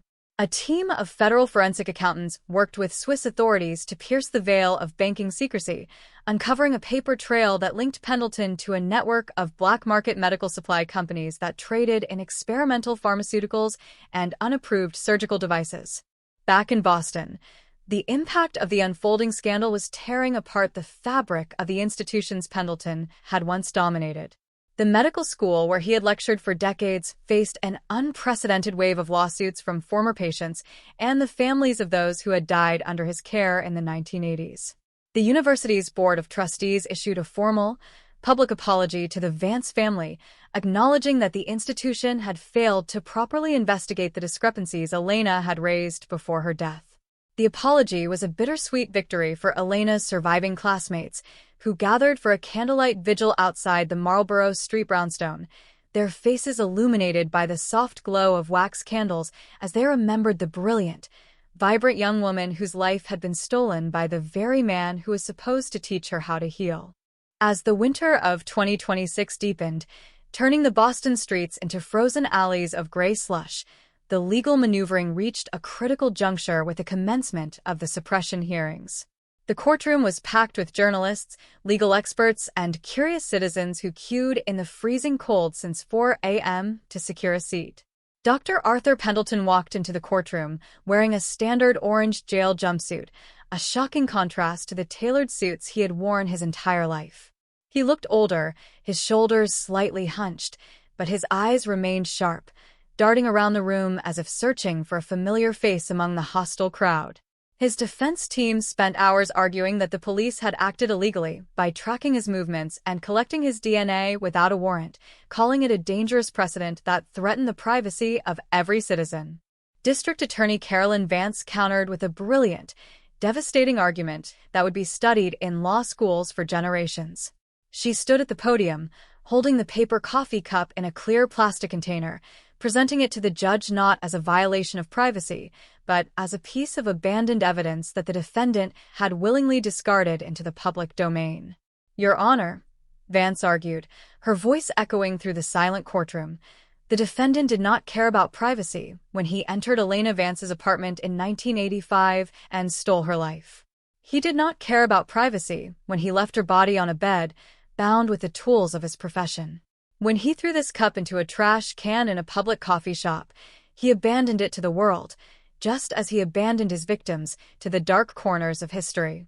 Science has allowed us to read the signature he left behind, and no legal technicality can wash away the truth written in his own genetic code. The judge took 3 days to review the arguments before issuing a landmark ruling that denied the defense's motion to suppress, declaring that the DNA evidence was entirely admissible. The decision was a fatal blow to the defense's strategy, effectively sealing Pendleton's fate before the trial had even officially begun. Lawrence Sterling knew that a standard defense was now impossible.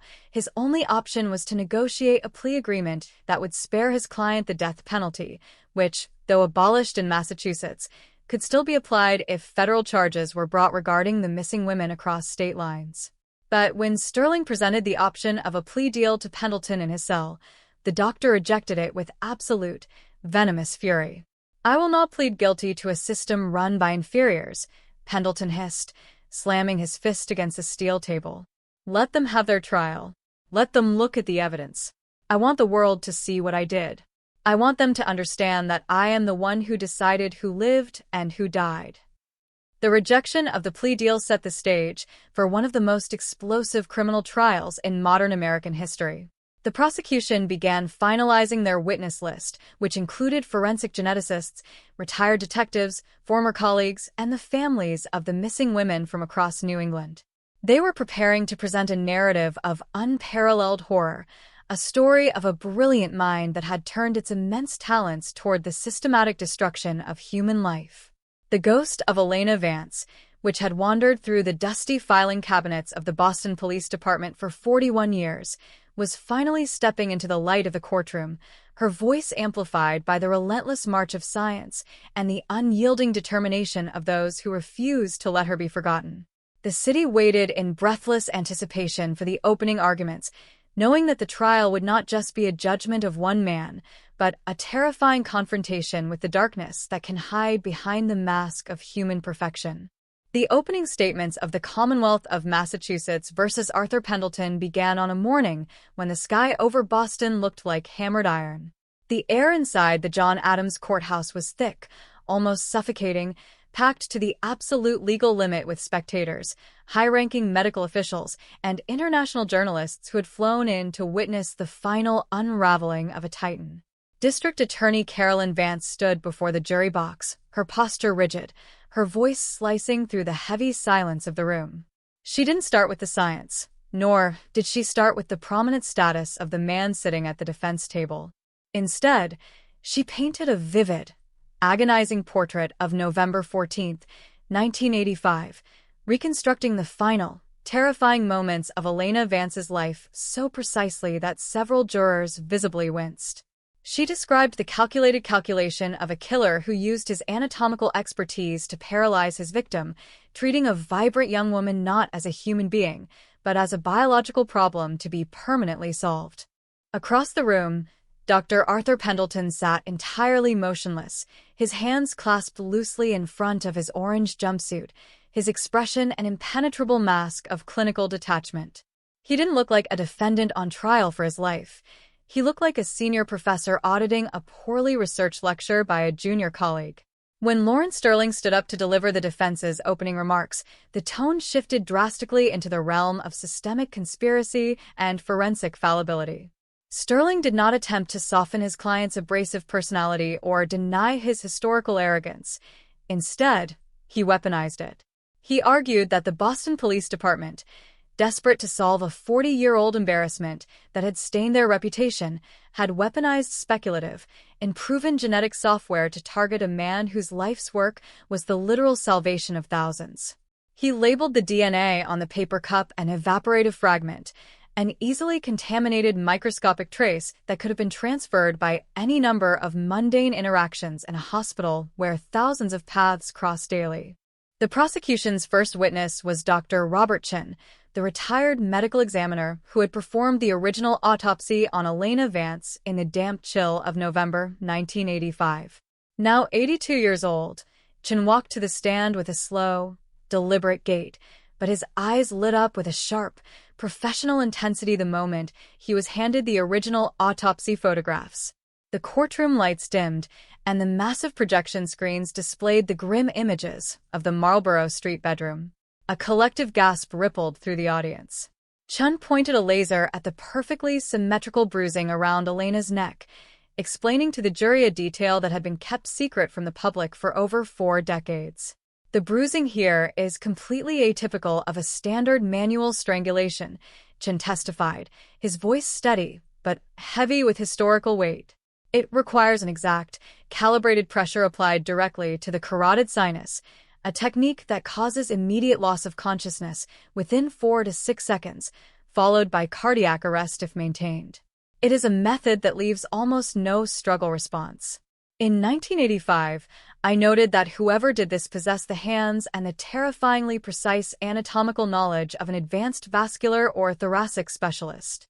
Carolyn Vance capitalized on this testimony immediately, introducing the physical spools of black braided surgical silk recovered from Pendleton's hidden cabin in Amherst.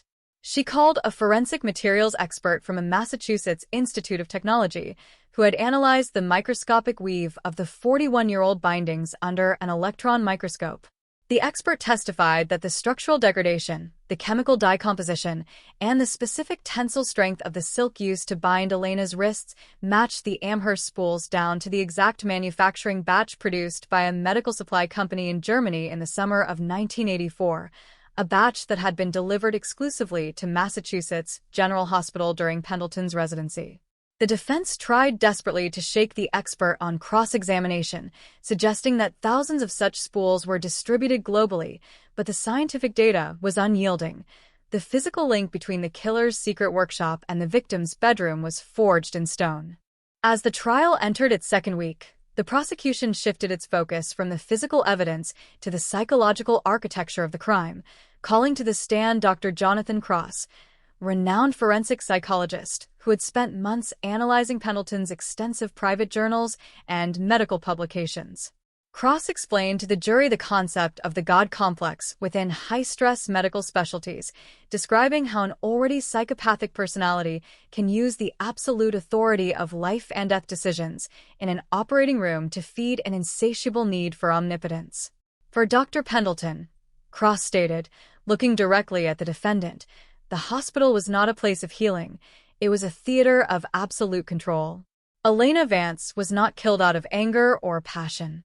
She was eliminated because she dared to threaten his control by discovering his medical fraud. To a malignant narcissist of this caliber, an individual human life is entirely disposable if it interferes with the preservation of their own myth. The tension in the courtroom reached a boiling point when the prosecution called its most unexpected witness, Dr. Richard Albright, a contemporary of Pendleton who had served as a fellow resident at Mass General in 1985 and had since risen to become the chief of surgery at a rival hospital in Chicago. Albright was a man of immense professional stature, and his willingness to break the unspoken medical wall of silence sent a visible tremor through the defense table. Albright testified about the intense, toxic atmosphere Pendleton had created within the residency program, describing how Pendleton would systematically target any student or intern who showed independent thought or questioned his techniques. When asked about the night of November 14, 1985, Albright's voice dropped to a grim whisper. Arthur came back to the hospital just before midnight to assist on a critical aortic dissection, Albright recalled, his eyes locked onto his former colleague. The rest of us were exhausted, frantic, sweating through our scrubs. But Arthur walked into the scrub room completely serene. I remember looking at his hands as he washed them. They were perfectly steady, devoid of the normal tremors of a man suffering from a severe migraine. But what caught my attention was the smell. He had washed, but underneath the antiseptic soap, he smelled heavily of an expensive, distinct men's cologne. A cologne that Elena Vance's roommate later identified as the scent lingering in their apartment. Sterling's cross-examination of Albright was savage, accusing him of professional jealousy, of harboring a 40-year grudge against a man who had consistently outperformed him in the surgical theater. But Albright remained unshakable, his calm, dignified responses only reinforcing his credibility before the jury.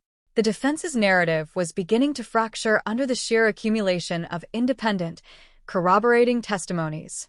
The strategy of painting Pendleton as an innocent victim of a bureaucratic frame-up was losing its grip on the room, replaced by the terrifying realization that a monster had been operating on the hearts of the city's citizens for nearly half a century.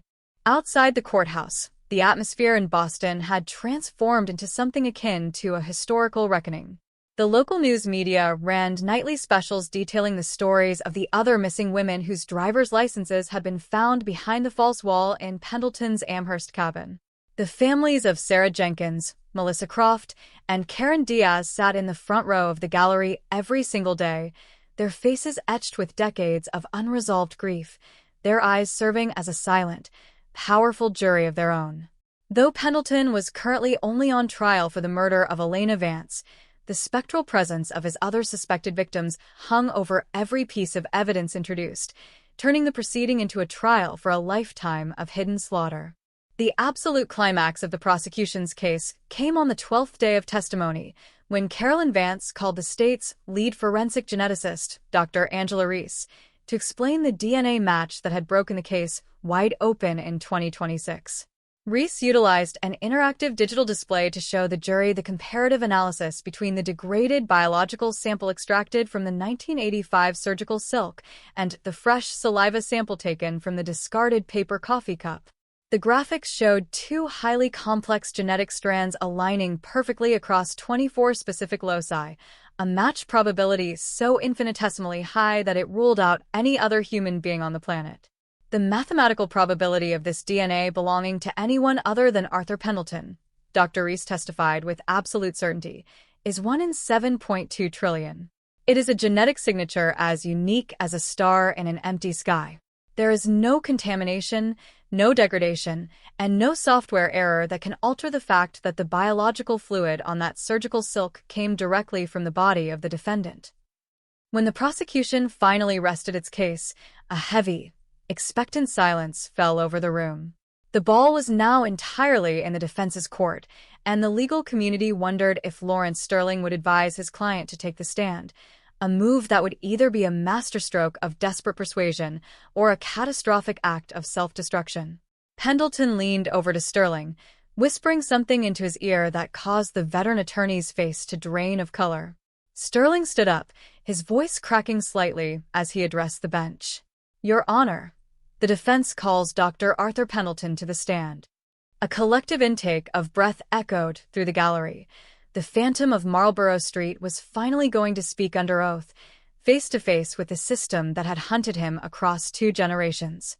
The moment Dr. Arthur Pendleton stood up from the defense table, a heavy, suffocating silence fell over the packed courtroom, so absolute that the faint hum of the building's ventilation system sounded like a distant roar.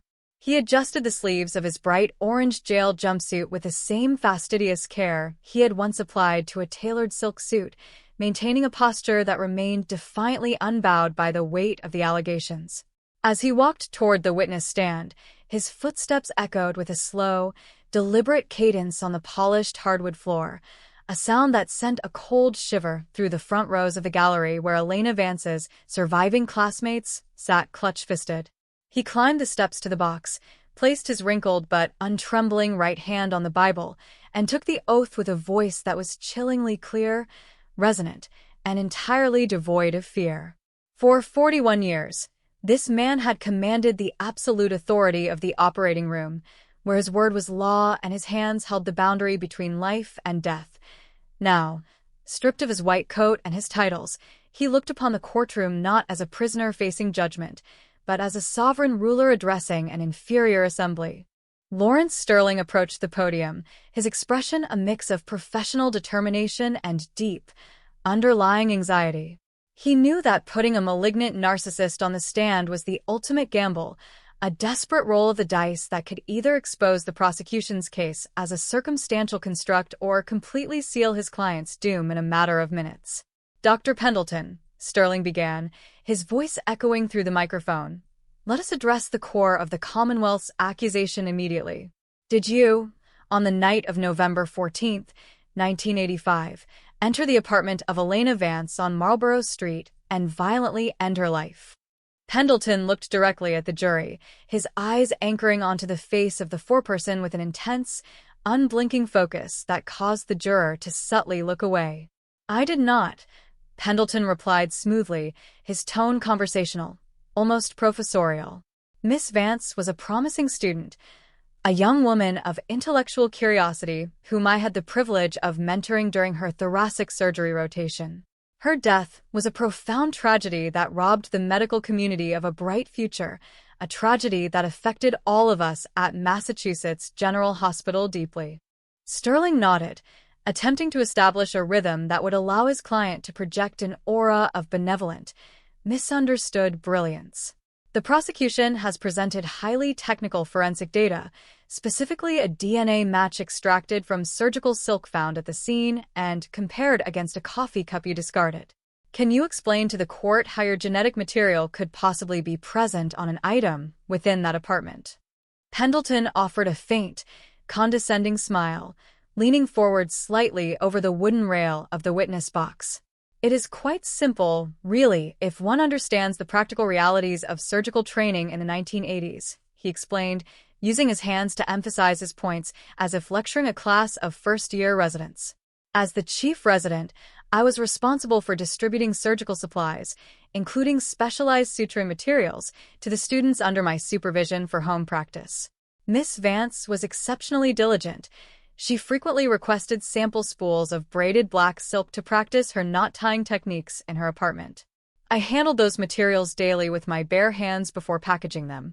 Furthermore, as her mentor, I frequently reviewed her written thesis drafts. It is entirely within the realm of scientific probability that microscopic traces of my epithelial cells were transferred to those materials long before that tragic night. What the prosecution labels as a smoking gun is nothing more than the predictable cross-contamination of an active academic relationship. The explanation was delivered with such flawless, clinical plausibility that a murmur of unease rippled through the press section.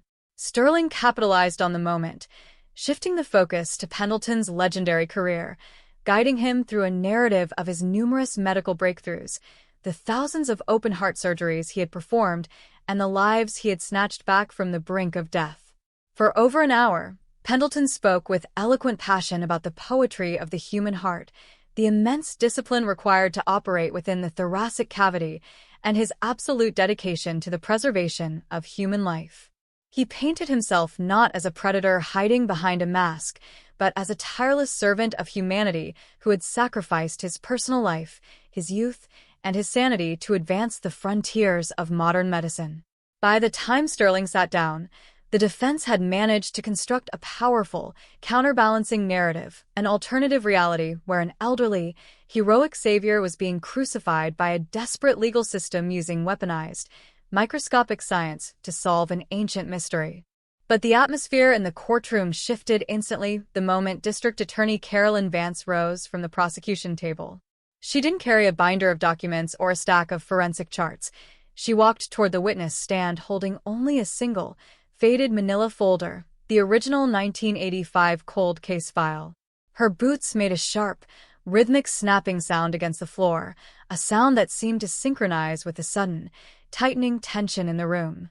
She stood just 3 feet from Pendleton, her gaze locking onto his with a fierce, uncompromising intensity that signaled the start of a brutal, no-quarter-veins psychological interrogation. "Dr. Pendleton," Carolyn began, her voice dropping to a low, dangerous register that commanded absolute attention. "You have spoken at great length about your dedication to saving lives, your reverence for the human body, and your role as a mentor. So, let us look at how you treated your most promising student when she discovered that your entire career was built upon a foundation of administrative fraud and human sacrifice." Pendleton's eyes narrowed, the muscles along his jawline tightening into rigid cords, though his voice remained carefully measured. "That is a baseless slander, Ms. Vance. I have never committed fraud in my life." Carolyn opened the folder, pulling out a high-resolution printout of the recovered data from Elena's unfinished pathology thesis, the digital footprint that had been buried in the university's mainframe for over 40 years. "This is the independent audit Elena Vance compiled in November 1985, Carolyn stated, holding the paper directly in front of his face. "An audit that details 7 specific terminal patients undergoing experimental vascular grafts under your direct care. 7 patients whose medical charts were falsified to show survival rates of over 80%, when in reality, 5 of them died on your operating table due to structural failure of unapproved synthetic materials. Elena Vance discovered that you were sacrificing human beings to secure a $3 million federal research grant. She was going to present this file to the medical board on the morning of November 15, 1985. You knew that if this paper saw the light of day, you would not only be expelled from medicine, you would be ruined. Isn't that why you went to Marlborough Street that night, doctor? To perform a different kind of surgery, to excise a cancer that threatened your career. I performed those procedures under the strict guidelines of experimental protocol." Pendleton retorted, his voice rising, a sharp, authoritative edge cutting through his previous calm demeanor. "Those patients were already dying. They were clinical failures before they ever reached my table. I was trying to develop a technology that would save millions of future lives." Elena Vance was a child, a student who lacked the vision to understand the macrocosmic realities of medical advancement. She looked at statistics. I looked at the future of human longevity. The outburst was a sudden, terrifying glimpse behind the mask, an admission of a chillingly utilitarian philosophy that sent a cold wave of realization through the jury box. Pendleton had not denied the fraud. He had justified it. Carolyn didn't give him a single second to recover his composure, driving her questions forward with Dondap, rapid-fire precision. And because she lacked your vision, Doctor, you decided that her life was entirely disposable. You used your knowledge of the hospital's inventory to steal a box of braided black silk. You used your knowledge of the patrol routes to park your luxury Mercedes-Benz in a restricted zone near the public garden. You walked through the rain to her apartment, knowing that she would unlock the door for her esteemed mentor without a second thought. And when you got inside, you didn't confront her with anger. You used your precise anatomical knowledge to paralyze her.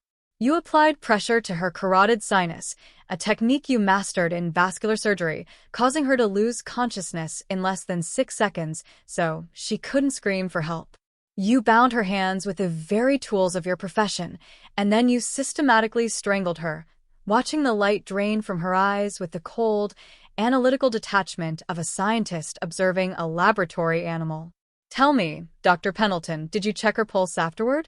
Did you evaluate her death with the same professional precision you used when your experimental graphs failed? Objection. Sterling shouted, slamming his hand on the table. The prosecutor is badgering the witness.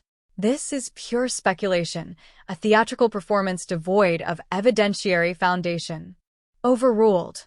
The judge barked, his eyes fixed intently on the witness stand. The witness will answer the question. The courtroom was completely breathless, all eyes anchored on Pendleton. The doctor's face had turned an asymmetric shade of pale, his breath coming in shallow, ragged bursts as the mask of the gentle, elderly healer completely disintegrated, exposing the raw, unhinged fury of an exposed tyrant. He leaned forward, his hands gripping the wooden rail of the witness stand so tightly that his knuckles turned a ghostly white, his eyes flashing with a terrifying, ancient malice that seemed to fill the entire room with a suffocating weight. You think you are clever, Miss Vance, Pendleton hissed, his voice dropping to a guttural, venomous whisper that was picked up perfectly by the microphone, vibrating through the courtroom speakers like a curse. You sit there with your laws, your rules, your little moral codes, judging a man who has operated on the bleeding edge of human survival. You want to know if I checked her pulse?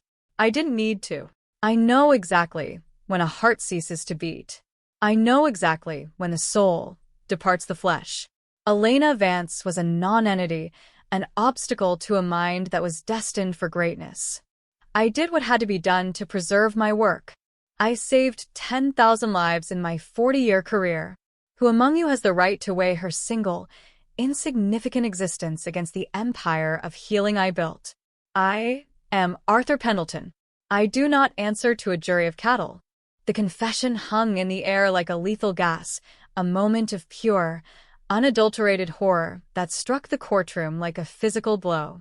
In the gallery, Elena's roommate broke into hysterical sobs, her hands covering her face, while the families of the other missing women stood up, their faces pale with a mixture of absolute vindication and profound, devastating grief. Pendleton had not just confessed to the murder of Elena Vance. He had revealed the black, hollow void where his humanity should have been, validating every terrifying theory the behavioral analysts had compiled over the decades. Lawrence Sterling sank back into his chair, his face buried in his hands, realizing that any hope of a legal defense had just been permanently obliterated by his own client's monstrous, uncontrollable vanity. Carolyn Vance stood perfectly still in the center of the well, her expression calm, her posture unyielding, letting the horrific echo of Pendleton's words sink deep into the minds of the 12 jurors. She didn't offer a dramatic follow-up or a triumphant retort. She simply closed the manila folder with a quiet, definitive snap that sounded like the closing of a coffin lid. "No further questions, Your Honor," she said softly, turning her back on the broken, panting monster in the witness box and walking back to the prosecution table. The Phantom of Marlborough Street had finally been stripped of his camouflage, exposed to the light of day not by a failure of his intellect, but by the ultimate, self-destructive weight of his own calculated arrogance. The trial was effectively over. The truth had been written in the record in letters of blood and fire, and the city of Boston was about to witness the final, sweeping stroke of justice for a ghost that had waited 41 years in the dark. The echoing silence that followed Dr. Arthur Pendleton's explosive courtroom confession was a physical weight, a suffocating vacuum that seemed to drain the oxygen from the historic chamber. For several agonizing seconds, no one moved, no one breathed, as if the entire assembly was paralyzed by the raw, unvarnished malice that had just poured from the witness stand. The 12 jurors sat frozen, their faces drained of color, their eyes wide with a mixture of terror and profound revulsion as they stared at the elderly surgeon who had just compared them to cattle. At the defense table, Lawrence Sterling remained motionless, his pen hovering over his legal pad, his eyes fixed blankly on the mahogany wood, realizing with absolute certainty that his long, illustrious career had just hit a brick wall constructed by his own client's monstrous ego. The myth of the benevolent healer, the pillar of Boston society, the grandfatherly figure of medical aristocracy, had vanished, leaving behind only the cold, terrifying silhouette of a systematic executioner. The judge was the first to break the paralysis, his gavel striking the wooden block with a sharp, cannon-like report that made everyone in the room jump. "The witness will step down," the judge ordered, his voice trembling slightly with an anger that he could barely suppress. "Mr. Sterling, does the defense have any further witnesses?" Sterling stood up slowly, his movements heavy, as if he were suddenly carrying the weight of a century. He didn't look at Pendleton, who was walking back to his seat with a terrifyingly serene expression on his face, entirely oblivious to the devastation he had just wrought upon his own legal survival. "No, Your Honor," Sterling whispered, his voice cracking under the immense strain. "The defense rests." The court was immediately adjourned for a 24-hour recess to allow both sides to prepare their closing arguments, and the moment the doors swung open, the media circus outside erupted into open chaos. The news of Pendleton's self-incrimination swept through the city of Boston like a digital tidal wave, crashing through news feeds, interrupting live broadcasts, and drawing massive crowds to the steps of the courthouse. The headlines that had defined the case for decades were suddenly rendered obsolete. This was no longer a mystery, no longer a cold case waiting for a miracle. It was a live-stream dissection of a sociopath. Under the flickering streetlights of Beacon Hill, citizens gathered in spontaneous vigils, holding printouts of Elena Vance's graduation photograph, their faces illuminated by the blue glare of television screens broadcasting the graphic details of the doctor's confession. Inside the prosecution's war room, the atmosphere was a mix of intense relief and somber reflection. District Attorney Carolyn Vance sat at the head of the conference table, surrounded by the boxes of evidence that had dominated her life for months. She knew that while Pendleton's outburst was a fatal blow to the defense, her closing argument needed to be a definitive, flawless summation that would leave the jury with absolutely no avenue for doubt. She needed to weave together the scientific certainty of the 2026 DNA technology, the historical logistics of the 1985 crime scene, and the chilling psychological profile that Pendleton had so helpfully demonstrated on the stand.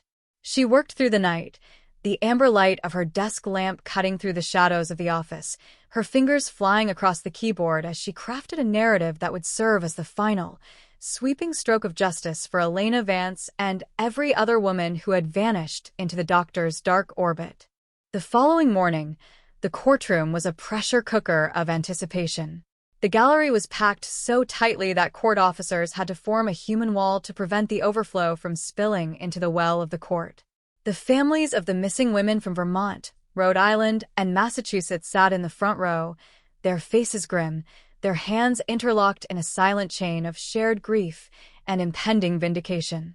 When Pendleton was led into the room by 3 heavily armed sheriffs, the crowd did not hiss or jeer. Instead, a cold, heavy silence greeted him, a collective shunning that stripped him of the attention his narcissism so desperately craved. He sat down at the defense table, his expression once again smooth and detached, as if he had spent the night convincing himself that his courtroom outburst was a display of superior intellect rather than a catastrophic legal suicide. Carolyn Vance rose from her chair and walked toward the jury box for her closing argument. She carried no notes, no charts, no physical props. She stood before the 12 citizens who held the fate of the city's most powerful man in their hands, her gaze steady, her voice resonant with an absolute, unyielding moral clarity. "Gentlemen and ladies of the jury," Carolyn began, her words deliberate and measured. 41 years ago, a brilliant young woman named Elena Vance sat in a quiet apartment just a few blocks from where you sit today. She believed in the sanctity of medicine. She believed that the purpose of a doctor was to preserve life, to heal the broken, to comfort the suffering. She trusted her mentor, Dr. Arthur Pendleton. She trusted him because the world trusted him. She locked her door against the dangers of the street, never imagining that the greatest monster she would ever encounter was the one who wore a white coat, the one who held the keys to her future, the one who would use the cover of a rainy November night to steal her life. She walked slowly along the rail of the jury box, making direct eye contact with each juror. For 4 decades, the man sitting at that table lived a life of luxury and unassailable respectability. He performed surgeries, he received awards, he basked in the adulation of a community that believed he was a savior. He thought he had committed the perfect crime. He thought that by wiping down the counters, by using a rare grade of surgical silk that could not be easily traced, and by using his anatomical knowledge to kill without leaving an obvious mark, he had outsmarted the law. He believed that the passage of time was his ally, that every year that passed washed away a layer of his guilt until his sins were entirely forgotten. But he made one fundamental mistake. He forgot that the truth is not an abstract concept. It is a physical reality, written in the very blueprint of our existence. Carolyn turned, pointing a dramatic finger directly at Pendleton, her voice rising to a powerful, dawn-dap crescendo that filled every corner of the historic room. Science caught up with him. The relentless march of human progress, the very progress he claimed to champion while sacrificing human beings on his experimental tables, became his undoing. In 1985, he left a microscopic trace of himself on the surgical silk he used to bind Elena's hands. He thought it was invisible, useless, dead evidence. But in 2026, that tiny biological fragment spoke with a voice of thunder. It gave us a genetic signature so precise that the mathematical probability of it belonging to anyone else is 1 in 7 trillion. And if that scientific certainty were not enough, you heard the truth from his own mouth. You saw the mask slip. You saw the raw, unhinged arrogance of a man who believes he's a god, a man who justified the murder of a brilliant student because she dared to threaten his vanity. He told you who he is. He told you that he decides who breathes and who ceases to exist. Do not ignore his confession.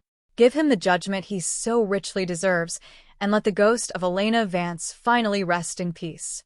When Carolyn sat down, a collective sigh swept through the gallery, a release of tension that left several people in tears.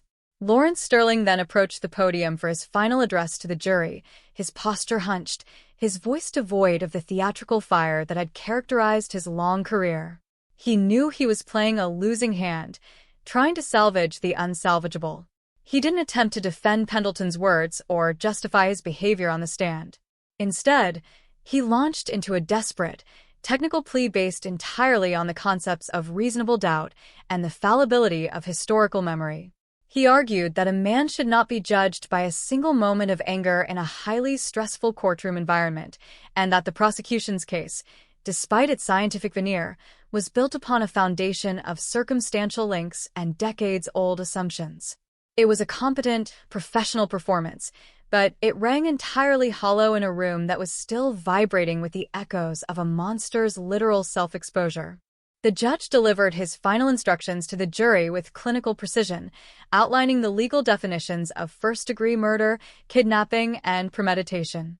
At 1:15 p.m., the 12 jurors filed out of the courtroom and into the deliberation room, locking the heavy oak door behind them.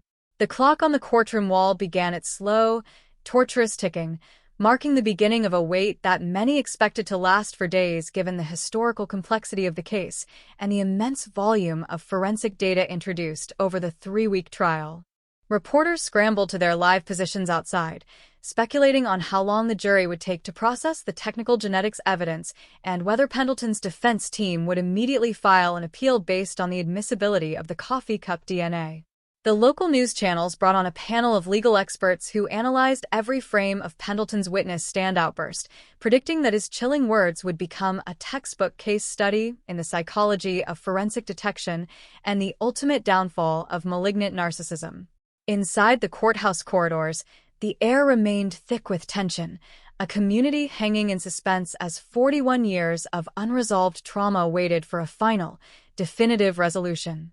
The heavy wooden doors of the deliberation room remained shut for exactly 3 hours and 14 minutes, a remarkably brief window of time for a trial that spanned 4 decades of historical trauma, but an eternity for the small army of journalists, legal teams, and grief-stricken families gathered in the corridors of the John Adams Courthouse. The ticking of the ornate brass clock on the walls seemed to amplify with every passing second, a steady, rhythmic countdown toward a historic reckoning. Inside the main gallery, the air was hot and stagnant, charged with the nervous energy of whispering reporters checking their digital audio feeds and legal analysts reviewing their notes. When 3 sharp, rhythmic raps echoed from the inside of the jury door, signaling that a verdict had been reached, a sudden, collective gasp rippled through the room, followed by a mad, chaotic scramble for seats. Court officers immediately moved into high-alert positions, forming a rigid human wall along the central aisle, their hands resting near their holsters as the heavy oak doors swung open to admit the public for the final act. Dr. Arthur Pendleton was led back into the courtroom by a phalanx of 5 heavily armed sheriffs, his wrists securely bound in transport cuffs that clanked with a sharp, metallic finality. His appearance had undergone a subtle but profound transformation during the brief waiting period. The serene, clinical detachment that had served as his armor for 40 years seemed to have hardened into a frozen, icy mask of absolute defiance. He did not scan the gallery for friendly faces, nor did he look toward his legal team. He walked with a stiff, calculated gait, keeping his chin tilted upward, a man determined to project an aura of unassailable superiority even as the shadow of a concrete cell loomed over his shoulder. He sat down at the defense table, his eyes locked onto the empty jury box with the predatory intensity of a scientist waiting for a chemical reaction to complete. District Attorney Carolyn Vance rose slowly from the prosecution table, her face an unreadable mask of professional focus, though the slight tightening of her jaw revealed the immense personal toll the case had extracted. She stood with her arms crossed, her eyes tracking the 12 citizens of Boston as they filed back into the room in absolute, suffocating silence. The jurors did not look at the defense table. Their eyes remained fixed on the floor or the judge's bench, a traditional behavioral tell that sent a wave of chilling certainty through the defense section. Lawrence Sterling leaned over to whisper something to Pendleton, his voice trembling with a resignation that needed no explanation, but the doctor merely offered a faint, dismissive nod, completely rejecting the reality of his imminent legal collapse. The judge cleared his throat, the sound slicing through the silence like a scalpel. "Gentlemen and ladies of the jury, have you arrived at a verdict?" The foreperson, a soft-spoken high school physics teacher who had spent the last 3 weeks absorbing the graphic details of the 1985 Marlborough Street horror, stood up, his hands holding a single sheet of paper that seemed to vibrate slightly in his grip. "We have, Your Honor," he replied, his voice steady but heavy with historical gravity. "On the count of kidnapping, how do you find?" The foreperson took a deep breath, looking directly at the judge. "We find the defendant, Arthur Pendleton, guilty." A sharp, collective intake of breath echoed from the front rows of the gallery, but before the sound could fully materialize into a reaction, the judge pressed forward. "On the count of first-degree murder, how do you find?" The foreperson paused, his eyes shifting for the first time toward the defense table, locking directly onto the weathered face of the 71-year-old surgeon. "We find the defendant, Arthur Pendleton, guilty as charged." The courtroom erupted into a controlled chaos of emotion. In the front row, Elena Vance's former roommate dropped her head into her hands, her shoulders shaking violently with a release of 41 years of pent-up sorrow and guilt. The families of Sarah Jenkins, Melissa Croft, and Karen Diaz clung to one another, their faces washed with a mixture of immense vindication and profound, devastating grief.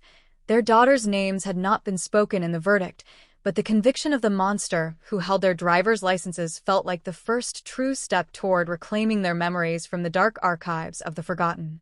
Flashbulbs from the media pool began firing in a rapid, blinding sequence, casting long, distorted shadows across the mahogany walls as reporters scrambled to file their breaking news alerts. Through it all, Dr. Arthur Pendleton did not move a single muscle. He sat perfectly straight, his eyes still anchored on the jury box, his expression a terrifying void of complete psychological emptiness. He did not flinch, he did not rage, and he did not show a single hint of remorse. Instead, a slow, asymmetric curl appeared at the corner of his mouth, a faint, condescending smirk that signaled his absolute, unyielding contempt for the system that had just condemned him. To a malignant narcissist of his caliber, a guilty verdict was not a moral judgment or a declaration of his criminality. It was simply a bureaucratic error committed by a panel of inferiors who lacked the vision to understand his greatness. The judge slammed his gavel down with an immense, thunderous report that brought an immediate, uneasy quiet back to the room. He turned his gaze toward the defense table, his eyes burning with an intense, unvarnished disgust that had been building throughout the 3 weeks of graphic testimonies. Arthur Pendleton, the judge stated, his voice vibrating with a powerful, authoritative resonance that filled every corner of the high-ceilinged room.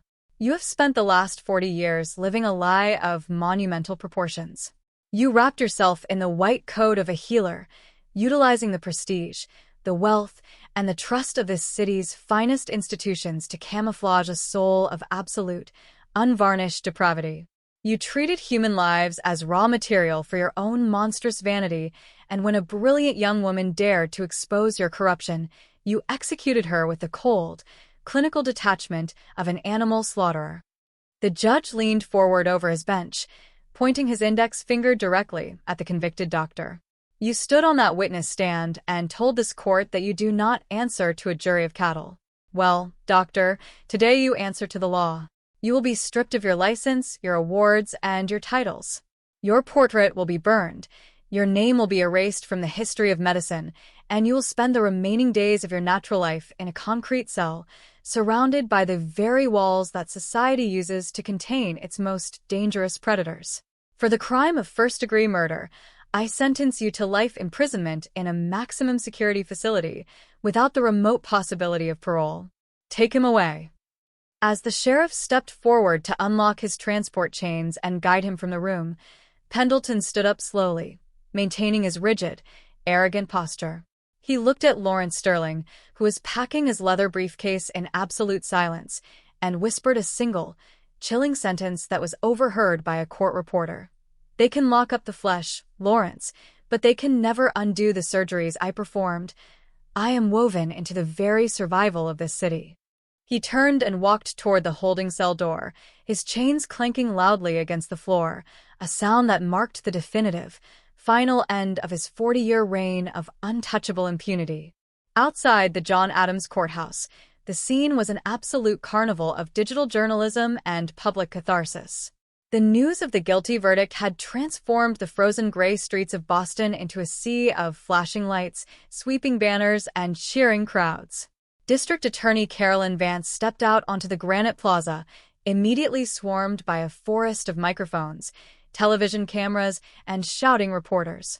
She stood before the microphones, her face pale but resolute under the glare of the television lights, her voice steady as she addressed a city that had been haunted by the phantom of Marlborough Street since the winter of 1985. Today, Carolyn stated, her words carrying across the crowded plaza, the city of Boston has proven that time is not a hiding place for monsters. 41 years ago, Dr. Arthur Pendleton believed that his wealth, his prestige, and his surgical brilliance placed him entirely above the law. He believed that by wiping down a crime scene and waiting for the decades to pass, he could turn the murder of Elena Vance into an permanent riddle. But he underestimated the power of science and, more importantly, He underestimated the unyielding determination of a community that refuses to let its daughters be forgotten. This verdict does not bring Elena back, nor does it erase the decades of agony endured by the families of the other missing women whose lives were touched by his darkness. But it sends a definitive, unshakable message to every predator hiding behind a mask of respectability. No matter how powerful you are, no matter how many years pass, and no matter how deep you bury your secrets, science will find you, the law will catch you, and justice will have its day. The crowd erupted into a long, deafening roar of applause, a sound that echoed through the historic brick alleys of Beacon Hill and across the cold waters of the Charles River. The digital tickers on the news trucks flashed the definitive, sweeping update to the story that had gripped the nation. Boston 1985 cold case solved. Prominent doctor convicted of first-degree murder. The investigation was officially over. The trial had concluded, and the legal system had delivered a flawless, crushing blow to one of the most sophisticated predators in American history. Yet, as the crowds began to disperse into the falling dusk, a deep, unsettling silence began to settle over the medical institutions where Pendleton had spent his life. A cold realization that the systemic failures that had allowed a monster to operate on the hearts of the city's citizens for nearly half a century would require a much deeper, more painful excavation before the healing could truly begin. The iron gates of the Massachusetts Correctional Institution at Cedar Junction did not slide open for Dr. Arthur Pendleton. They groaned with a heavy, industrial finality that signaled the absolute eradication of his former life. The transition from the highly polished marble corridors of the John Adams Courthouse to the damp, gray concrete of the state's maximum security intake unit was a violent, unyielding shock to a man who had spent 40 years being addressed as a deity in sterile surgical suites. Stripped of his silk bathrobe, his tailored wool coats, and his carefully cultivated aura of medical royalty, inmate number 48512 stood naked in a freezing holding room, his wrinkled skin illuminated by the harsh, flickering buzz of a fluorescent bulb. The guards did not treat him with the reverence reserved for a legendary thoracic surgeon. To them, he was simply another high-profile skin in a jumpsuit, a monster whose face had saturated the nightly news for months, a target whose psychological survival inside the general prison population was priced at zero. The cell he was assigned to in Unit 3, the segregated protective custody wing, was an architectural coffin measuring exactly 6 by 9 feet.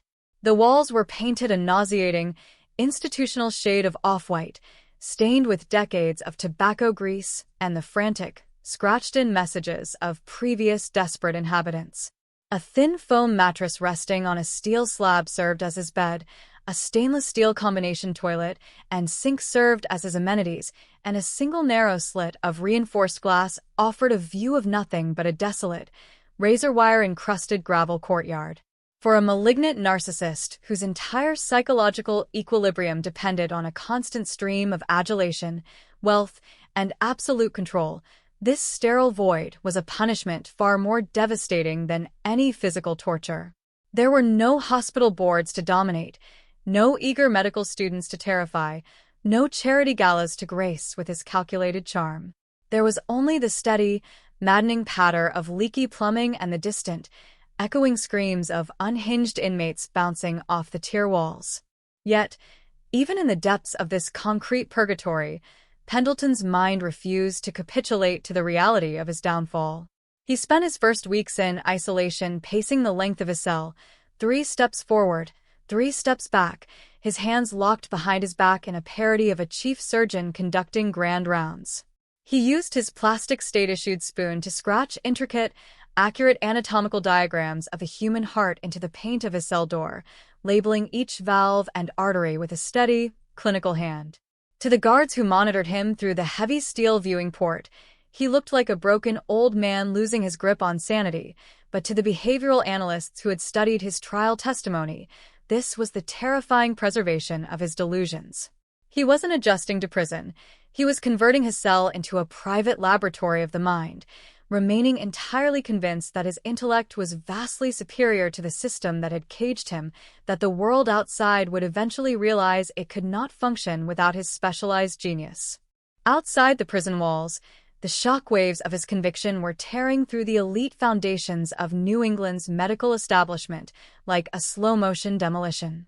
At Massachusetts General Hospital, a special independent committee was formed to conduct a comprehensive forensic audit of every single clinical trial, surgical procedure, and research Grant Pendleton had touched between 1975 and his retirement. The findings, leaked to the press in catastrophic waves, revealed a systemic culture of institutional blindness that shook the public's trust to its very core. It emerged that over a 30-year period, more than 40 formal complaints regarding Pendleton's explosive temper, erratic behavior, and questionable surgical outcomes had been systematically buried, ignored, or brushed aside by hospital administrators desperate to protect the hundreds of millions of dollars in donor funding and federal prestige his name brought to the institution. The civil litigation that followed was a financial slaughterhouse. The families of dozens of patients who had died under mysterious circumstances on Pendleton's operating table during the 1980s and 1990s filed multi-million-dollar wrongful death lawsuits against the hospital, the medical school, and the estate of the doctor himself. The state attorney general's office launched an active investigation into the hospital's former board of trustees, seeking to determine if criminal negligence charges could be brought against the executives who had actively silenced whistleblowers like Elena Vance to preserve the institution's public standing. The name Pendleton, which had once been a golden key that unlocked doors across the highest echelons of American society, had transformed into a radioactive brand, a synonym for corporate complicity and monstrous medical malpractice. While the civil courts dismantled his financial empire, the FBI's Behavioral Analysis Unit was quietly working to unravel the full, terrifying scope of his secret criminal legacy. Agent Marcus Vance, still haunted by the dark discoveries inside the Amherst hunting cabin, had refused to close the file after the Boston verdict. He knew that the 3 driver's licenses found behind the false wall, belonging to Sarah Jenkins, Melissa Croft, and Karen Diaz, represented only a fraction of the predator's historical activity. Vance spent his nights mapping out Pendleton's extensive travel logs from the late 1970s through the mid-2000s, overlaying them with national databases of unsolved disappearances, cold case homicides, and unidentified human remains across the entire eastern seaboard. The data mapping produced a horrifying, jagged trail of blood that extended far beyond the borders of New England. Everywhere Pendleton had traveled for a medical conference, a specialized consultation, or a vacation, a localized spike in the disappearances of independent, highly intelligent young women occurred within a short radius of his registered hotel or seasonal property. From Baltimore to Miami, from Montreal to Zurich, the pattern was chillingly consistent. Victims vanishing without a trace on rainy nights, their cars found abandoned in public parking lots, their bodies never recovered, or found years later in remote wooded areas, showing subtle, near-invisible signs of surgical-grade strangulation or precise anatomical trauma. Vance realized that the Commonwealth of Massachusetts had only scratched the surface of a multi-state, multi-decade campaign of hidden slaughter. Arthur Pendleton had not been a doctor who occasionally succumbed to a dark compulsion. He was a serial predator who had utilized his highly specialized career as a literal hunting safari, treating the entire continent as his private stalking ground, confident that his flawless professional credentials made him entirely invisible to local law enforcement. The FBI began preparing a massive, federal racketeering and multi-jurisdictional homicide indictment, aiming to ensure that even if Pendleton's high-priced lawyers somehow managed to overturn his Boston conviction on appeal, he would face a barrage of federal charges that would keep him in a cage for the rest of his natural life. Back at Cedar Junction, the psychological war between the convicted doctor and the state intensified when Pendleton filed a formal request through his remaining legal counsel for access to a typewriter and medical literature, claiming he was writing a definitive textbook on advanced thoracic techniques that would save thousands of lives. When the prison superintendent denied the request, citing safety protocols and the stripping of his professional privileges, Pendleton went on a calculated, silent hunger strike. For 12 days, he refused to touch the standard prison trays pushed through the slot in his door, drinking only water from his cell sink, his body rapidly losing weight, his silver hair thinning further until his cheekbones looked like jagged cliffs under his pale, translucent skin. He did not complain, he did not beg, and he did not make dramatic scenes. He simply sat on his steel slab, his arms crossed, his hollow eyes fixed on the viewing port whenever a guard passed by, using his own physical deterioration as a weapon of passive-aggressive manipulation. He wanted to force the state into a crisis of medical ethics, wanting to see if the doctors employed by the Department of Corrections would have the courage to force-feed a man who had once been their professional superior. It was a classic display of his unyielding need for dominance, an attempt to prove that even inside a maximum security prison, he could still dictate the terms of his existence and make the system bend to his absolute will. The crisis reached a tipping point on the 13th night of his strike, when his vital signs collapsed, his heart rhythm slipping into a dangerous ventricular arrhythmia that triggered the medical alarms in Unit 3. The cell door was thrown open, and an emergency medical team rushed inside, lifting the emaciated, 71-year-old convict onto a gurney and rushing him under emergency lights to the secure hospital wing of the prison. As the prison physicians worked feverishly to stabilize his heart rate and hook him up to intravenous fluids, Pendleton slowly opened his eyes, looking up at the panicked, sweating face of the young treating physician with a look of pure, terrifying triumph. He didn't say a word, but the slow, mocking smile that appeared on his pale lips communicated his thoughts with chilling clarity. You see? You still need me. You still have to bow to the mechanics of life and death that I mastered before you were born. He had turned his own medical emergency into a perverted theater of absolute superiority, proving that even behind bars, the phantom of Marlborough Street remained an unshakable, toxic force that refused to be quietly erased.